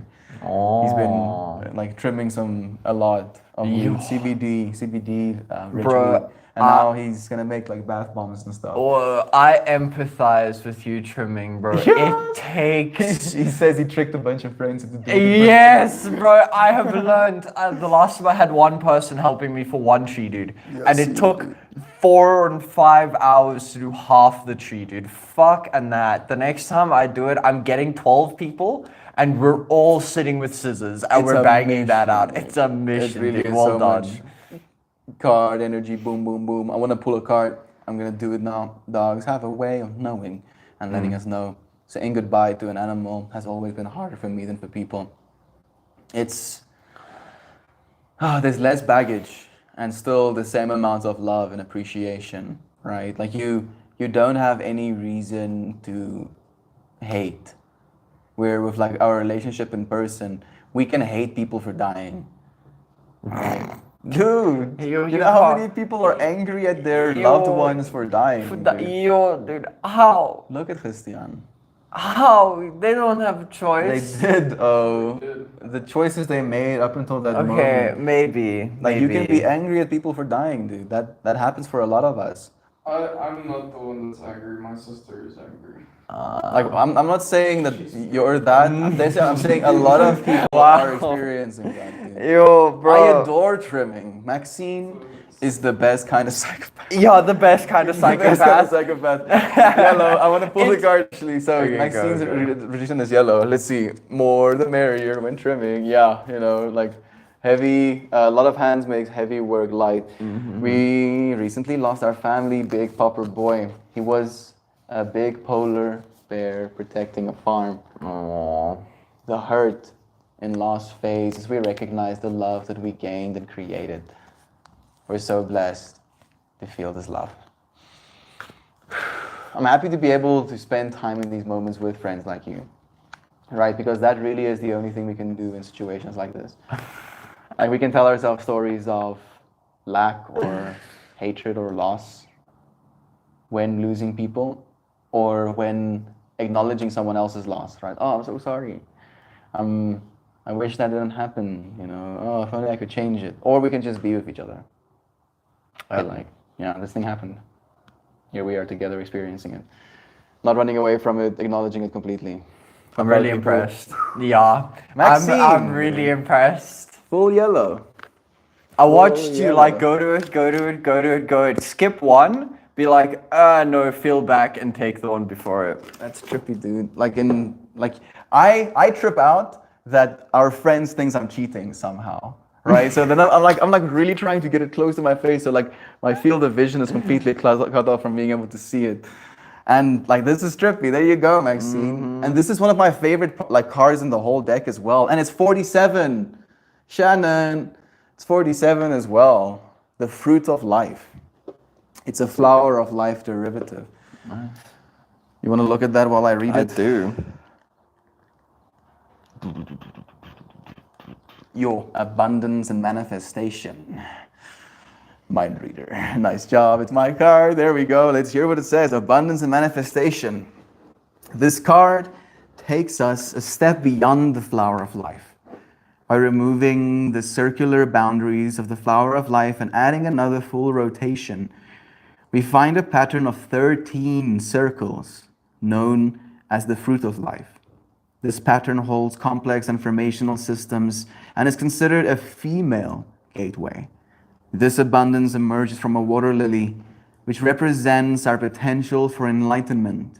Pulling this card suggests that by the fruit of your labor and vision, abundance has or is about to manifest in your life. Rejoice in the knowledge that you are growing in abundance and manifesting your goals. Abundance comes in many forms, and you are cautioned not to get caught up in thinking that abundance must be about wealth. True, as you find your life's path, the rewards will flow freely and hard times will pass. There are, however, many other types of abundance: beauty, love, friendship, hope, and growth, to name just a few. Let the abundance that you are manifesting bring you to a greater understanding of your purpose in life and an expanded view of plenty. In all things abundant, there exists nourishment that feeds your needs and offers you the opportunity to be of service. The maxim, as you give, so shall you receive. Looking at someone else and saying, that's me, right? As you give, literally, to yourself receives it. It's absolutely true from the standpoint of your current situation. The message is one of unselfishly sharing your abundance by spreading your light. Damn. Thank you, Brother Dan, for sharing some of your abundance with us as well today, dude. What a trip. What a trip. Beautiful one, huh? Mm-hmm. Flower of life pattern. And then these circles is the fruit of life arising from it. Like a fruit growing in the flower of life. Whew. You friends. So much love. Well, is that what you saw for me yesterday, Mel? I think maybe so. Like I sometimes in these streams is very much channeling. So I could have said a bunch of things. I could be like, wasn't me. Who was the infinity speaking through me? You did a great act of kindness, helping her pass dry. It's such a high compassion and love. Thank you, friends, for sharing the compassion and love with me. A friend with the number 44 in their name, Jackie Hammond, joining us too as we're tuning out. It was nice to have you friends here. I'll see you again soon, Jovan. Bye. Thank you for sharing love, dear friends. Go and point at people and be like, that's me. Mm-hmm. Point at your computer. Or smile at someone. Here, this cup of water, that's me. Bye. Love everything. We'll see you again soon. Bye, everyone. Bye.